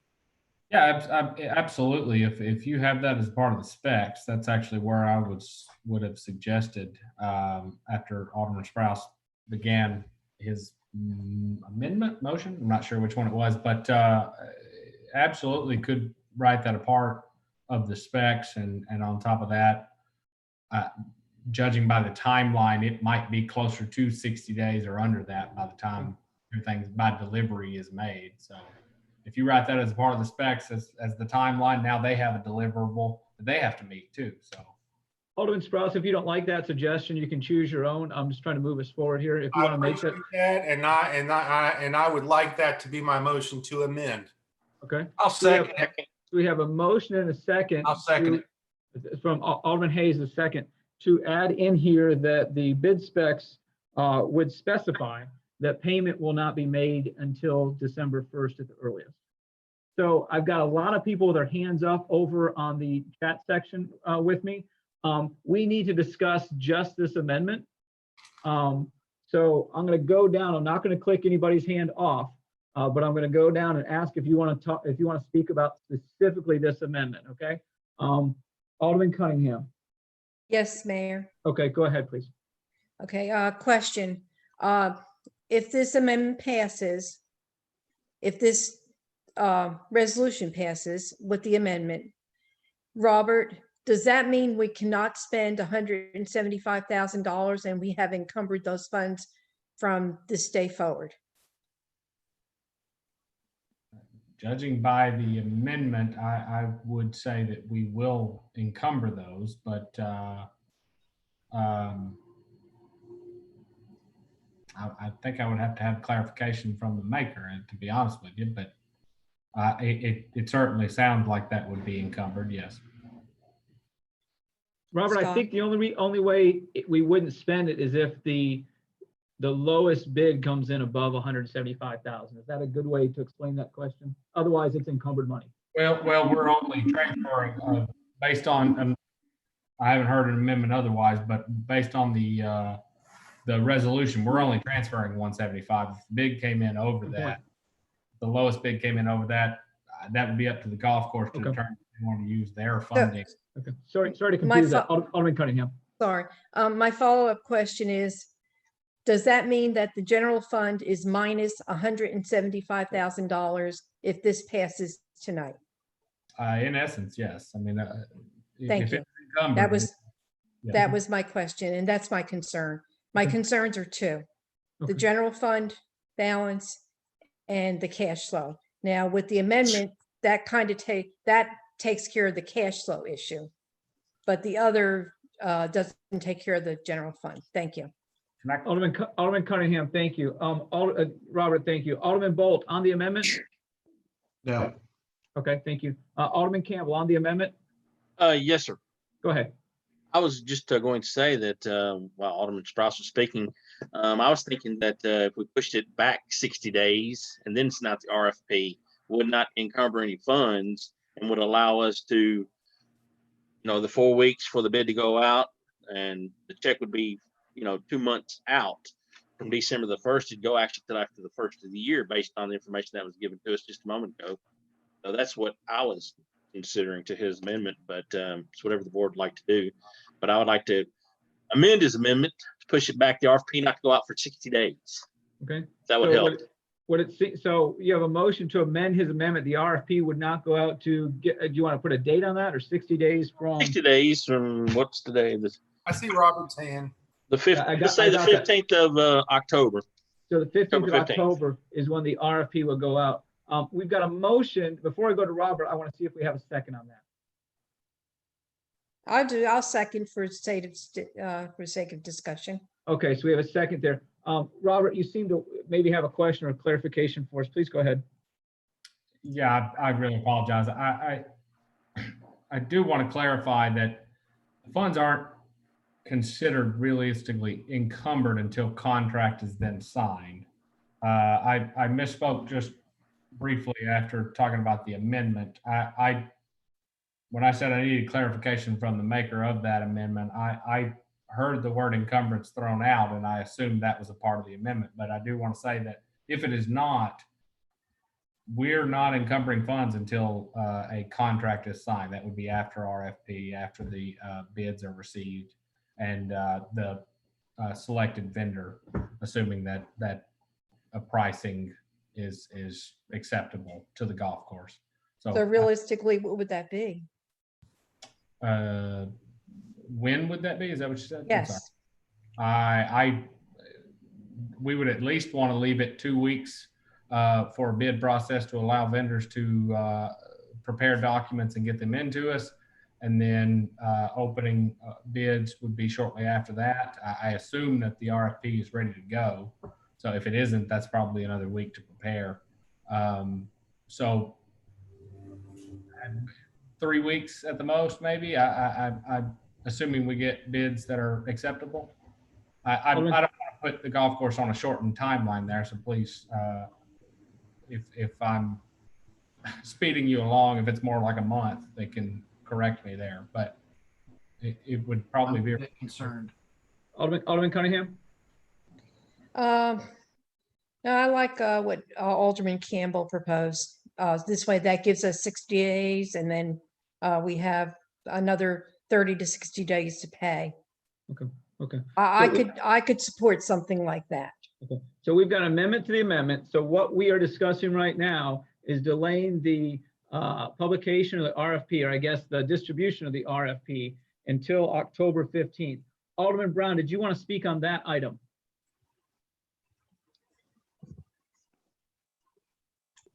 We can't hear you. You're muted.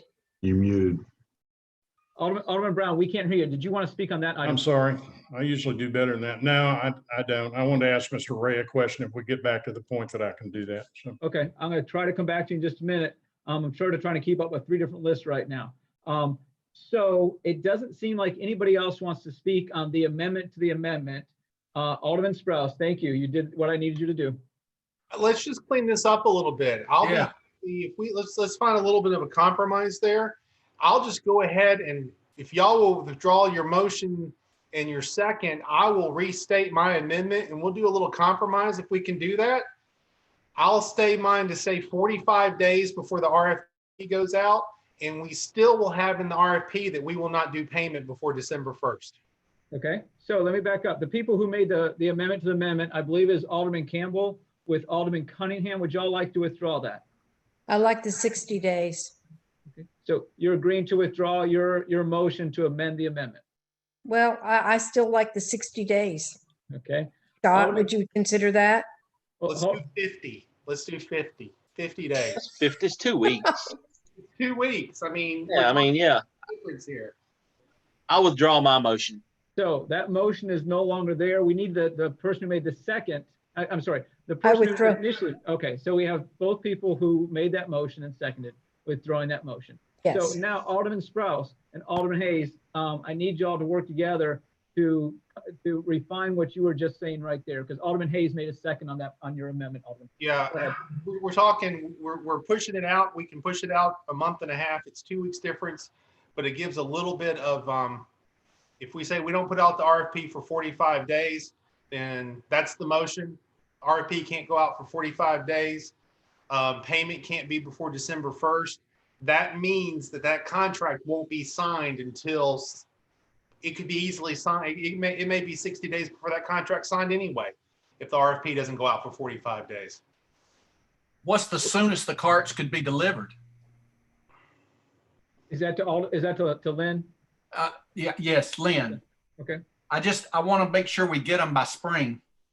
Yes, sir. And that's at the end of the day, it seems the direction that everyone is heading is towards a somewhat of a delay. If we targeted early March or April and backed up 6 weeks from there to get to an award standpoint, that would allow the vendor enough time to manufacture and deliver. Okay. So I need to go back and ask Alderman Sprouse to restate his restated amendment. I need a definition of 45 days. 45 days from today? Yeah, 45 days from, this is an ordinance. This is a resolution. Well, October 1st. This is the resolution. Yeah, I'll do October 1st. Okay. October 1st, RFP out October 1st, check cut December 1st. Okay, or earlier than December 1st? Both those days. I'm sorry, Alderman Strauss, I spoke over you. Go ahead. We'll just do this. RFP no sooner than October 1st, check no sooner than December 1st. Alderman Hayes, do you agree with that since you seconded the motion earlier? Yes, I do agree. And I do want to make a couple of other comments too related to this. Okay. I'm going to come back to you. What? Okay. Alderman Hayes, go ahead. I just want to first mention Vice Mayor Cunningham, thank you so much. I appreciate your heart for not only our general fund, I know that we need to build that up, and for the COLA that we didn't vote for yet. I want you to know that I will fully support the COLA as soon as we can come up with a resolution to do that. I appreciate that Alderman Sprouse is helping us negotiate this. I know he's brought up COLA several times and really schooled me about you don't want to delay it. So I appreciate all of our employees that are listening in. I want them to know that this is a big priority for me, especially in the past couple of weeks. I've talked to a lot of the aldermen, and I know this is extremely important. I appreciate your support though for these carts for the Country Hills Golf Course. Thank you. Thank you, Mayor. Alderman Hayes, thank you. Kay, just a second ago, you put your hand to your forehead, which means I need to ask you if everything is okay and if we're on track and we're doing what we're supposed to be doing. Everything's good. Okay, thank you. Alderman Brown, do you want to speak on this? Yes, I think so. You can Okay. tell me if I'm wrong. I want to ask Lynn my question. Okay. And it's got to do with time frame. So I think I am speaking on the amendment. I think you're fine. Addressing. You do an RFP, we put one out on October the 1st, get that back in by November the 1st. Obviously, you're probably not going to have golf carts in 30 days, would be my guess. Like everything else since COVID hit, you try to buy a new refrigerator, you've got to wait a month to 6 weeks to get it delivered. Does that, and you're in the golf business, so I don't know, is COVID going to add any time to manufacturing? And I mean, are you looking at the perfect scenario, or is that scenario has got flexibility in it? Because I do agree with just about everything that's been said. You know, our numbers are up, we're doing well, the golf course is looking good, people are playing. COVID had actually helped that. There's more rounds simply because people can go play golf and don't feel as nervous maybe. So I agree with Mr. Sprouse and some other folks. We definitely need to be ready to pull the trigger on some new golf carts by spring. I don't think we can replace wheels and all that stuff. We'd just be band-aiding it. So my question is time frame for you, the guys that are running our golf course. Will October 1st and all that work to get us where we need to be? Mr. Brown, our information is at this point, when we place an order, we're about 6 weeks out for delivery. Okay. So if we were to issue an RFP on the 1st of October, I think that's the date at this point. Yeah. And that's in the form of a question. Yeah. That, you know, that would let the award be somewhere about the first to middle of November, which would hit a time frame of mid-February to early March, I believe. All right, thank you. Yes, sir. Alderman Brown, anything else? You already muted yourself, so we're going to take that. No, sir. So, Alderman Skidmore. Yes, thank you. Thank you, Mayor. Appreciate the boards tonight. I've been listening quiet, intently. The thing about it is, the thing that concerns me the most is the fact that this is an expensive recreational issue we're talking about, and it always will be. Golf is very, very expensive, and at the same time, and the board has done the right thing during budget about COLA, but yet we're sitting here talking about this recreational issue And we have not even begun to even speak about COLA. I have a concern with that for the employees in the city. I genuinely do. That concerns me. But I'm going to go ahead and support this amendment. But at the same time, I hope that maybe we can get the finance together and try to get them to discuss the COLA. I'm in support of it at the first of the year, or if we want to pull back and start in October or November, I'm very supportive of that. But I would just kind of remember where we started and where we're going. And I think it's important that we address this decision or the COLA decision in a timely manner. So again, I support this amendment. I think it's the kind of the best of both worlds. I appreciate us as a board negotiating this situation, but let's not forget our city employees in this time. Times are hard out in the world right now, and I would hope that that you all would consider that. I know that you will, but I just felt in listening where this conversation was going that we needed to be reminded of where we are and where we're going on this. And I appreciate everybody's questioning and the questions that have been brought forward tonight. Thank you, Mayor, very much. I appreciate that, Alderman Skidmore. Let's go to Alderman Bolt. Hold on a sec. Alderman Bolt, you unmuted yourself and then you You're remuted yourself. You're muted. Mr. Chairman, maybe you can help me with this. If I wanted to make an amendment as to the number of carts to purchase, would I do this here or would I do this on the main motion? I don't think it pertains to this motion, to this Okay. amendment, so I think you should wait till we get to the main motion. Thank you. Okay. Alderman Campbell, I don't believe you've spoken twice yet. Thank you, Mr. Chairman. Yes, I'd support this motion and amendment. Thank you. Thank you. Alderman Petrelli. Main motion, thank you. Thank you. Alderman Brown.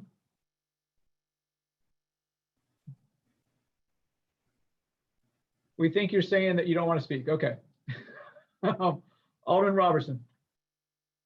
Yes, as one of the sponsors of this resolution, I appreciate the that this board has given, and I support the amendment to the resolution. Also support moving forward as we can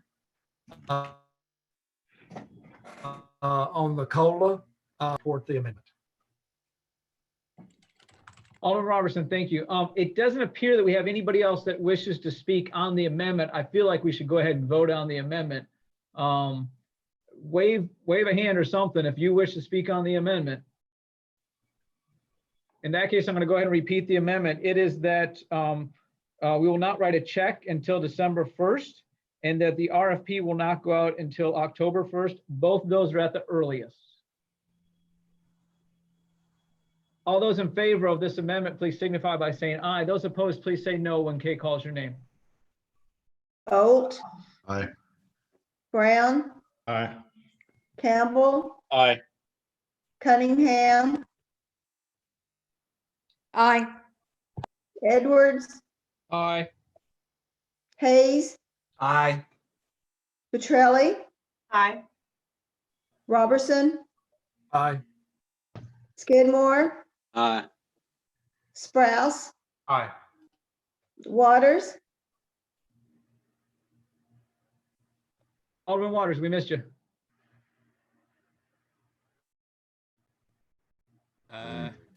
Thank you. Woodcock, Aye.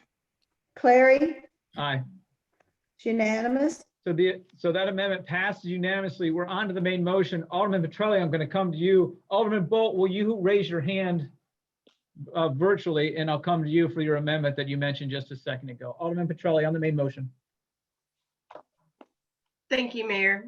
And I appreciate the board's indulgence in my duplication of this conversation, but again, the legislation for the COLA is going to be coming back in October. Mr. Bradley has already started preparing that. So if the COLA took effect at 1.6%, the first pay cycle of November, roughly that comes to $275,000. So I want everybody, on the same page for the bare minimum of what we would be spending for a COLA for our employees. Over 70% are police and fire.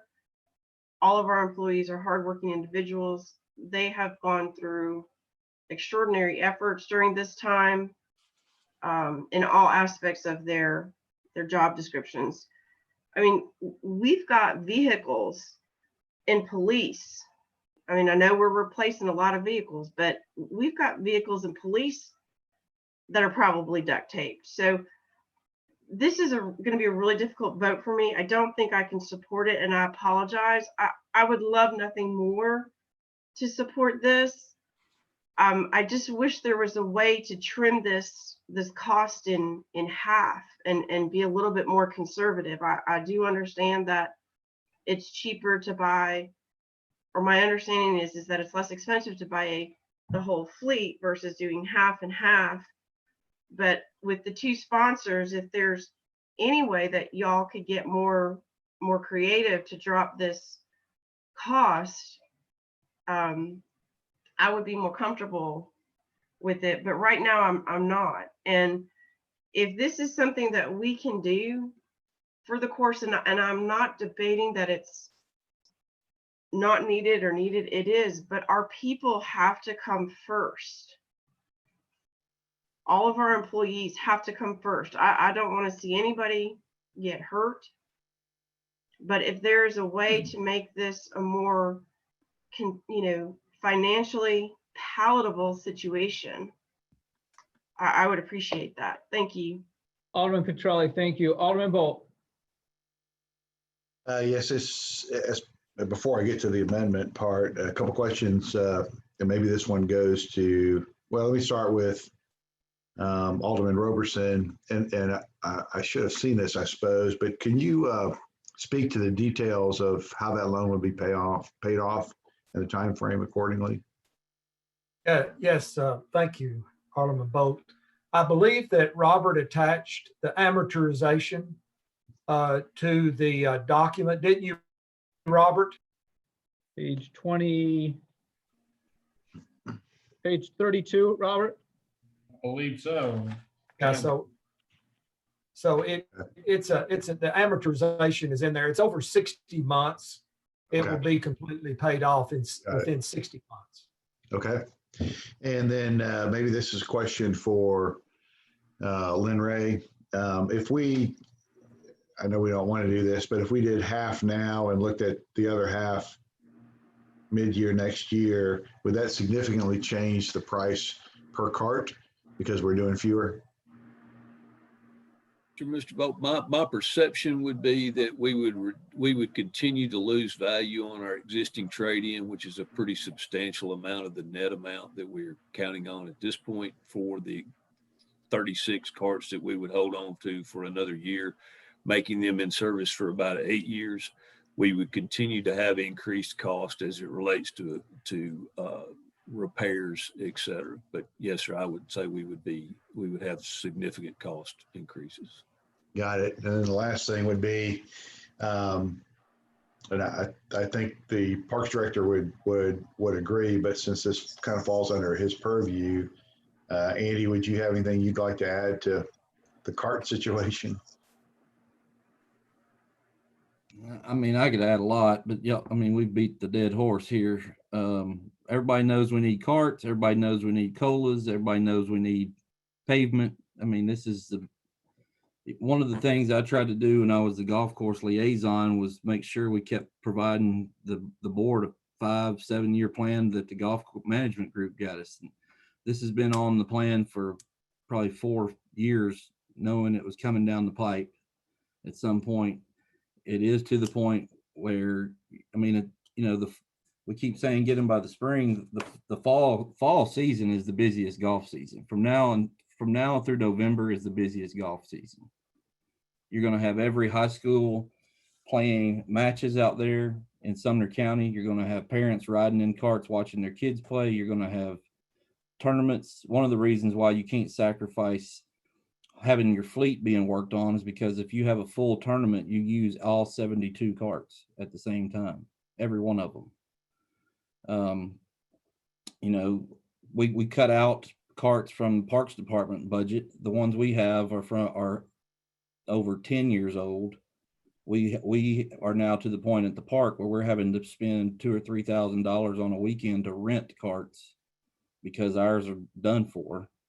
And part of the reason why we're doing it, we cut them out, was counting on this new fleet coming in at some point. So I think you've all made good points. I think you've all had great discussion, and everybody's got great points on it. You know, it's not personal to me if you vote against it or for it. Our job, Mr. Robertson's job as the liaison, my job as the parks director, Robert's job as finance over the golf course, is to bring you all the options and let you know what's going on and let you decide what to do. I mean, that's all I got. Alderman Bolt. Yeah, thank you, Andy. Thank you, Mr. Chairman. Okay, thank you. Alderman Waters. Thank you, Mr. Chairman. Thank you. Am I in? Yeah. You're in. You're good. I like what, and I wasn't thinking about it until Alderman Petrelli brought it up just now. Are we talking about making this payment in December the 1st? Is that my understanding? That would be the earliest that the payment will be made. Okay. And then pretty much immediately, Robert, it would start to be repaid. Excuse me, go ahead. Well, I would imagine we would not be expecting repayment until the golf course has paid for the assets. That's a good point. We probably have to revise the amortization schedule in this resolution. But go ahead, Alderman Waters, go ahead. We'll work on that in a second. The reason I asked the question, when we talk about the COLA, and I think she said, and I hope I didn't misunderstand, that the city attorney was already in the process of drawing up the papers for this ordinance or resolution. Yes, when sir.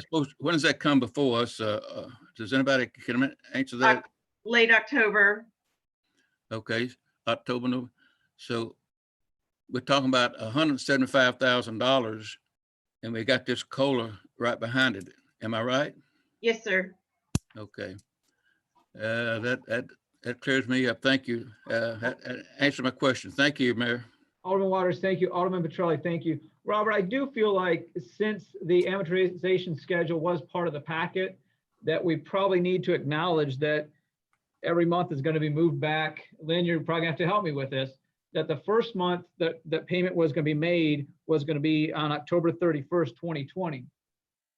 When is the first month that payment is going to be that payment is going to be made to start repaying that loan? Robert, Lynn? I'm sorry. Go ahead, Robert. Yeah, sorry. I don't, in assisting in writing the resolution, I specifically, I tried not to put an actual date on the wording of the resolution. Now, of course, the attachments were intended as preliminary, as supplemental information, but I didn't want to put an actual date in the wording of the resolution just for that reason. I understand. Varies from depending on RFP, depending on contract signing. I don't think we need an amendment, but I think we need some sort of guidance for the board that that now that this amendment has passed, what is reasonable for the start of that amortization schedule? The general thought process, Mayor, was that the math worked on $3,000 a month and $175,000 in 60 months. Okay. So that payment could occur very quickly as a interfund transfer back from the golf course fund, which is city funds, back to the city. Is very quickly January 1st? Is it February 1st? Yes, it could be the same month that the first check was written. It could be the same month that the cash outlay was made by the city. Okay, why don't we just leave it at that? Is since the payment will not be made till the earliest December 1st, let's go ahead and clarify. Yes, ahead. the first payment could be December if that's Okay. what the board would desire. Okay, I'm not going to ask the board to make an amendment. I think that just clarifies what's in the attachment. And Robert, we appreciate you including that, even though the wording was not part of the resolution. It certainly gives us some guidance. So, Alderman Strauss. Thank you, Mayor. Again, I'm not being an advocate for the nature of the use. I'm being an advocate for protection of a city asset and protection of a revenue stream. And it can be tough to say, well, this is golf, but it is a business. And this is an important part of the business. Someone could be in the event, in the party business. And an important part of their business is helium balloons. That's a pretty frivolous thing. You have to make a decision. Do I buy better balloons, more balloons? Do I replace the helium tanks, or do I pay give my employees a raise? It doesn't matter what the balloons are, that they're frivolous, because if you start losing events, if you start losing customers because you can't supply the balloons, you're not going to be able to pay your employees anything, much less the raise. And I don't want to put this as an either or, that it's either the COLA or it's this. I'm so happy that looks like we have majority for consideration for a COLA. That's what I was striving for back in June. So we're going to have this, but it's not an either or. I think as numbers are showing, it's a both and, particularly when the other topic is something that's going to protect a city asset and an existing revenue stream. So I really urge you to separate the nature of the purchase with the reason for the purchase and to support this. Every time we have these discussions, I've lost count of how many times we've loaned money to the golf course commission for the city asset, but I will tell you every time we've done it, it has been paid back. It works well for the city and it works well for the golf course commission, a city entity. Thank you. Thank you, Alderman Strauss. Alderman Campbell. Thank you, Mr. Chairman. I was going to agree with Alderman, my cohort here from Ward 2, everything he just said. And also talking about the payback date, I was thinking December the 1st would be a good day to start paying that back immediately once this is worked out. So thank you, Mr. Chairman. That's all I have. Thank you, sir. Thank you, Alderman Campbell. Alderman Cunningham, I still have your hand up. Yes, and I appreciate the amendments. I appreciate the discussion. I'm still, and I want to caution this board about the general fund. I can't impress that upon you guys enough, where the state comptroller's office has made it a point to let us know that they're not pleased. They're not pleased with the way that we're running our city with the general fund. And even though I supported the amendments, I still, on the bottom line, I don't think I can support this. It's probably going to pass, but I can't, it's going to pass without my support. And that's all I have to say right now. Thank you. Alderman Cunningham, thank you. Alderman Bolt, I want to make sure that I didn't overlook an amendment. Initially, you talked about an amendment, but then that didn't happen. Are you good? I'm good. Thank you. Okay, thank you. Alderman Waters. Thank you, Mayor. Call the question, please. Nobody else is actually in the queue, so I'm going to now turn to Kay and make sure that we're in good shape, that we are back to the main motion of Resolution 2020-44. Kay, is that correct? As amended, correct. Okay, as amended. And we have one amendment that has passed that was restated a couple times, but I don't think we need to go back. So Alderman Waters, we're going to go ahead and vote since nobody is doing this to me and nobody has their little blue hand up on the side. So all those in favor of Resolution 2020-44, please signify by saying aye. Those opposed, please say no when Kay calls your name. Woodcock, Aye. Waters, No.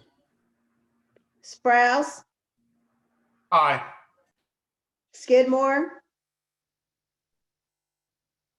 I'm going to vote no. Robertson, Aye. Petrelli, No. Hayes, Aye. Edwards, No. Cunningham, No.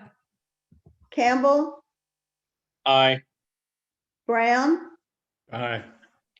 Bolt, Aye. Aye. Clary, Aye.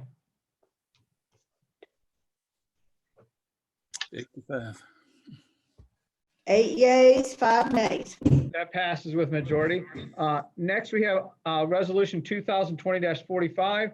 This is a resolution authorizing the transfer of $30,000 from the Public Works Department assets $7,000 and up that line item to the Public Works Department golf course HVAC line item. The reason this is a resolution is because the money is not coming from the general fund. The money is coming from that line item that we passed in the budget, and we're moving it over to the golf course. So Alderman Skidmore. So move. Second. Motion and a second from Alderman Campbell. All those in favor of Resolution 2020-45, please signify by saying aye. Those opposed, please signify by saying no when Kate calls your name. Bolt, Aye. Brown, Aye.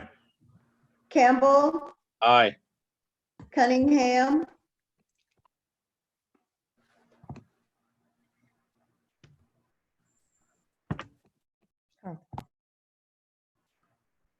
Cunningham, Aye. Edwards, Aye. Hayes, Aye. Petrelli, Aye. Robertson, Aye. Skidmore, Aye. Sprouse, Aye. Waters, Aye. Woodcock, Aye. Clary. Aye. That's unanimous. Okay, thank you. That passes with unanimous vote. I need to let you all know of two things. The first is that we figured out that through our fault to the city, Gary Woodward did not have the opportunity to sign up before 7 o'clock. He notified us before 7 o'clock, but through our fault at the city, he was not technically signed up on the registration seat before 7 o'clock. He has asked if he can address us as part of citizens' comments. So I'm going to entertain that motion in a few minutes. I suggest that we dispose of the next item, Resolution 2020-46 first. However, at this point, I'm also going to entertain a motion that we take a break if somebody desires.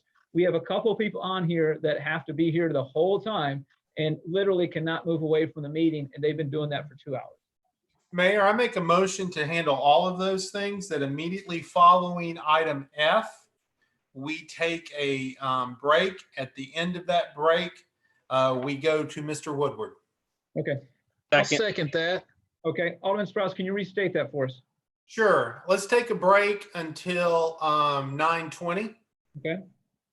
And that break will commence at the end upon the whatever the resolution of item F is. Okay.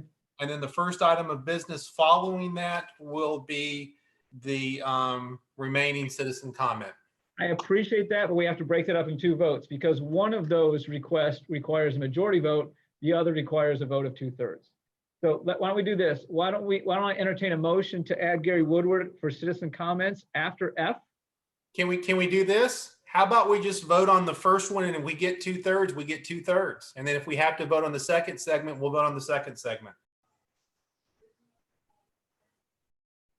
I think we got to vote twice. I apologize. I think it's 2 separate motions. So are you making a motion to hear from Gary Woodward after item F? Yes, sir. Okay, do we have a second on that? Second. Okay, all those in favor of that, please signify by saying aye when Kay calls your name. Those opposed, please say no.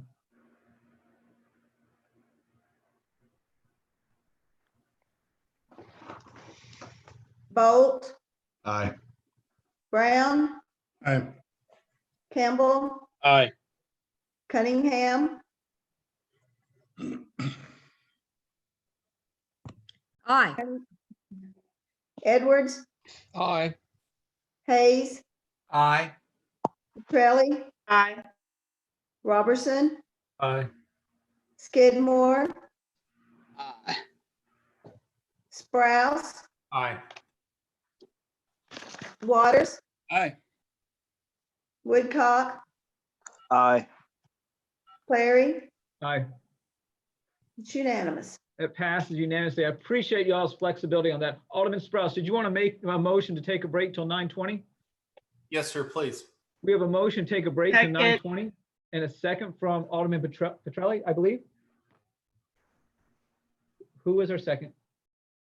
Oh, was Alderman Petrelli. All those in favor of taking a break until 9:20, please signify by saying aye. Those opposed, please say no when Kay calls your name.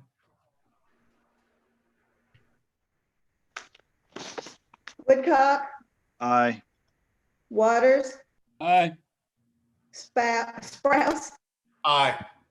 Skidmore, Aye. Robertson, Aye. Petrelli, Aye. Hayes, Aye. Edwards, Aye. Cunningham, Aye. Campbell, Aye. Brown, Aye. Bolt, Aye. Clary. Aye. It's unanimous. Thank you. So we will return at 9:20, and we will take up item F, followed by Gary Woodward. Thank you.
Kay, are you doing okay? I'm good. All good. Okay, thank you.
Y'all, I'm not gonna really count somebody here until I see their faces, because most of us probably just turned off our screen for a minute as we walked away.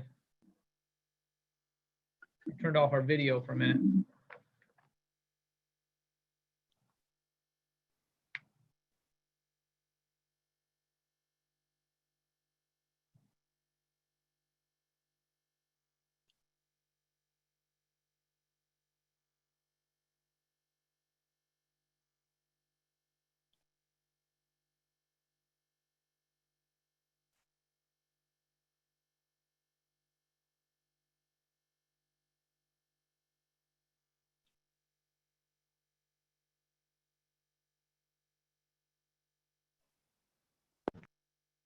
So let's see.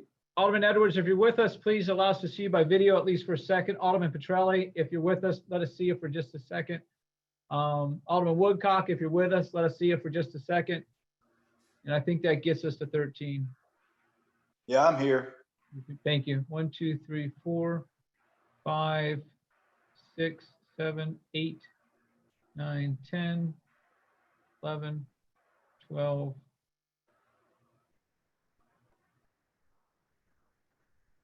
Alderman Edwards, I think, okay. Alderman Edwards, thank you for that. I'm here, Mayor. 2, 3, 4. Thank you, Alderman Petrelli. 4, 5, 6, 7, 8, 9, 10, 11, 12, 13. So we're good. So we're going to restart. We took a few minute break there, and we're going to restart with our next agenda item, and that's Resolution 2020-46. This is a resolution amending the site plan for a cell tower in Drakes Creek Park. Alderman Robertson. So moved. We have a motion and a second from Alderman Waters. I sure did. All those in favor of Resolution 2020-46, please signify by saying aye. Those opposed, please signify by saying no when Kay calls your name.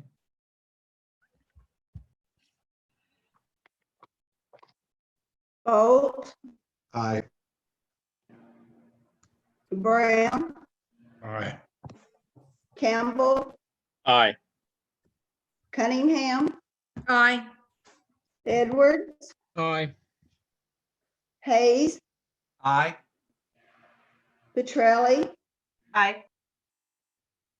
Robertson, Aye. Skidmore, Aye. Sprouse, Aye. Waters, Aye. Woodcock, Aye. Clary. Aye. That's unanimous. Okay, that passed unanimously. Thank you, Kay. Next, and I appreciate y'all's flexibility. We have a continuation of our citizen comments, and Gary Woodward is signed up to speak. Gary, I'm not going to read the rules again. I think you know them quite well. So Gary, go ahead.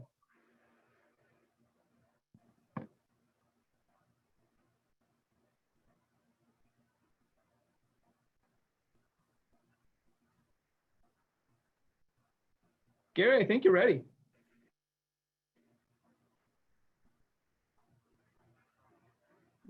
We're not quite hearing you. Tina, can you give us some guidance to what the problem might be for Gary?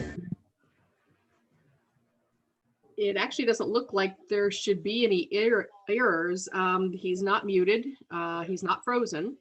Gary, we think you're okay if you want to go ahead and start.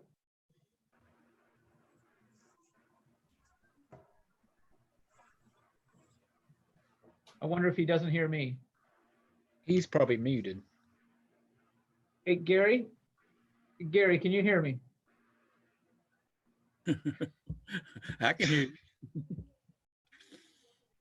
I think that's Tina calling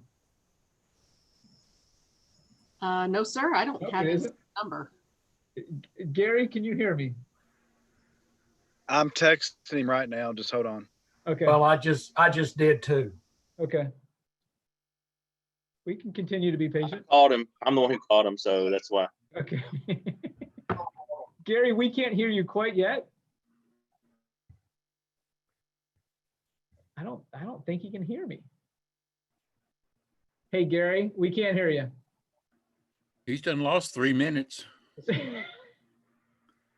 He's got his volume turned all the way down.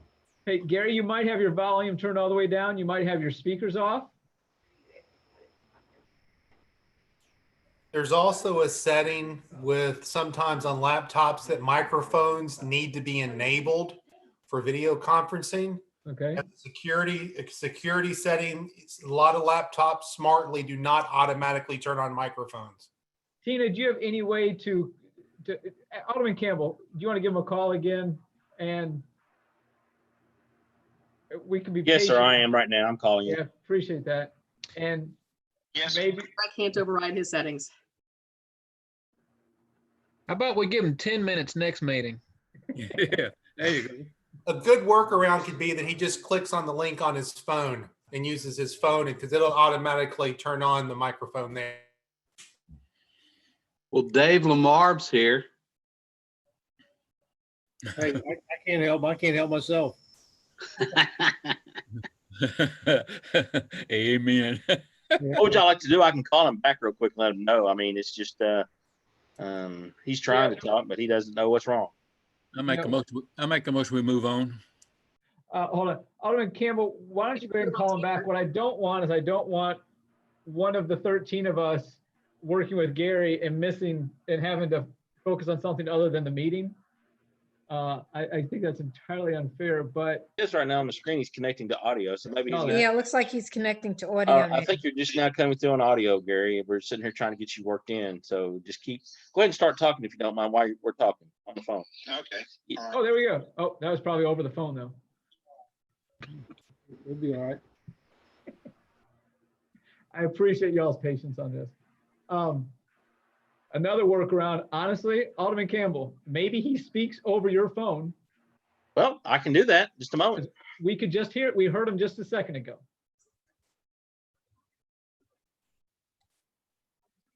He's talking. We can't hear him. Yeah. Yeah, I'm calling him. Okay. Answer your phone, Gary. Come on.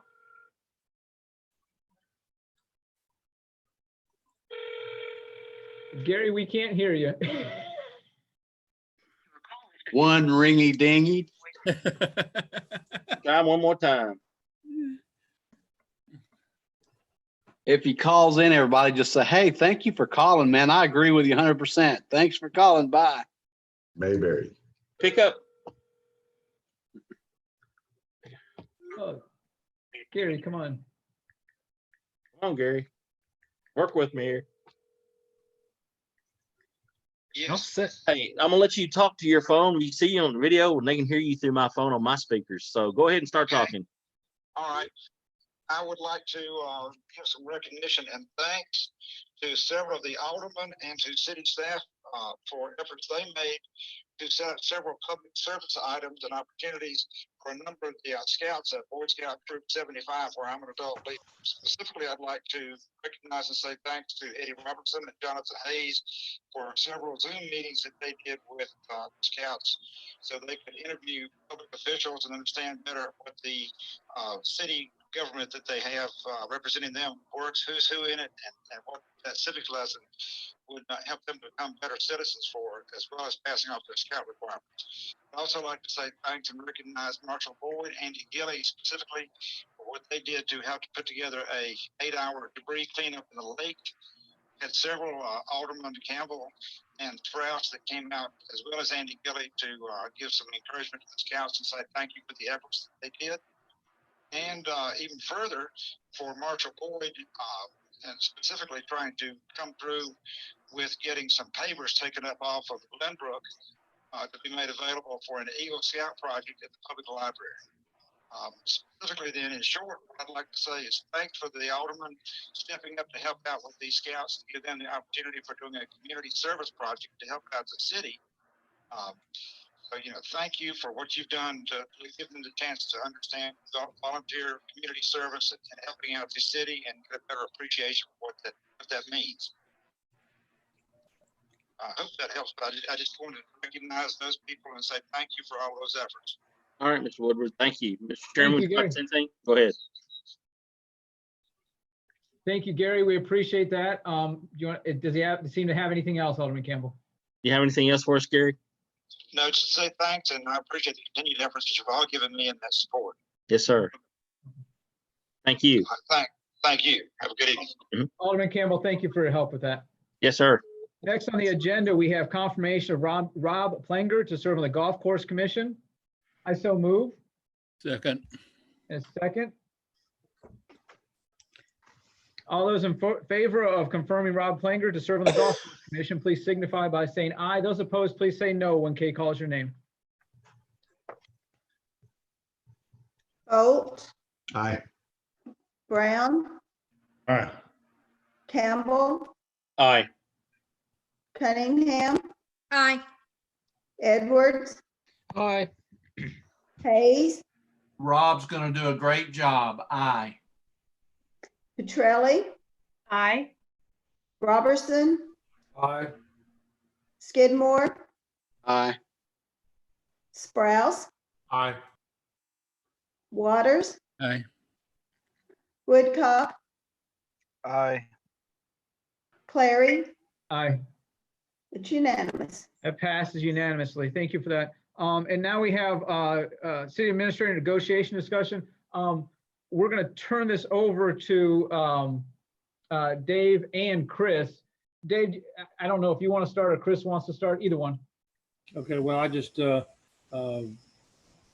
selection team committee, negotiation team, been working hard. We've met at least 3 times. We've had numerous emails, and I'm going to let Chris kind of give you an update where we are. Thanks, Dave. At this point, our committee's met several times, as Mr. Lamar said, and we've been in contact with Ms. Davis.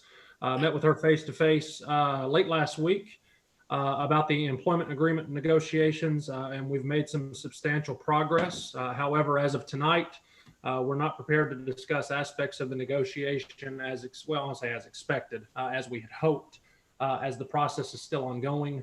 Our committee has another meeting tomorrow afternoon. That's the most recent update at this point. Like I said, we're making a lot of progress. I'm confident by maybe the end of the week, we'll have some information to present to BOMA. So at this point, as the chairman of the committee, my recommendation is to request that Mayor Clary call a special called BOMA meeting specifically for negotiation discussions at the board level for preferably next Monday night. That's this coming Monday. Would that be August the 17th? That's simply my recommendation. I certainly feel confident that by the end of the week, we will have information to give over to BOMA as to the status and the specifics to hopefully allow you guys a few days to kind of sleep on it, wrestle with it, and then be prepared, preferably first of next week to have that discussion. So at this point, that's kind of where we stand. I'm not really prepared to dive into a bunch of questions or specifics. I hope you guys can understand that. We certainly don't want to compromise this process. I'm sure Ms. Davis, I've not spoken to her, but I'm sure she's probably watching this process tonight. It's been a long evening, but that's kind of where we stand. So that's my recommendation. We've had some very positive and productive meetings, and I'm very encouraged and confident that we'll get this done.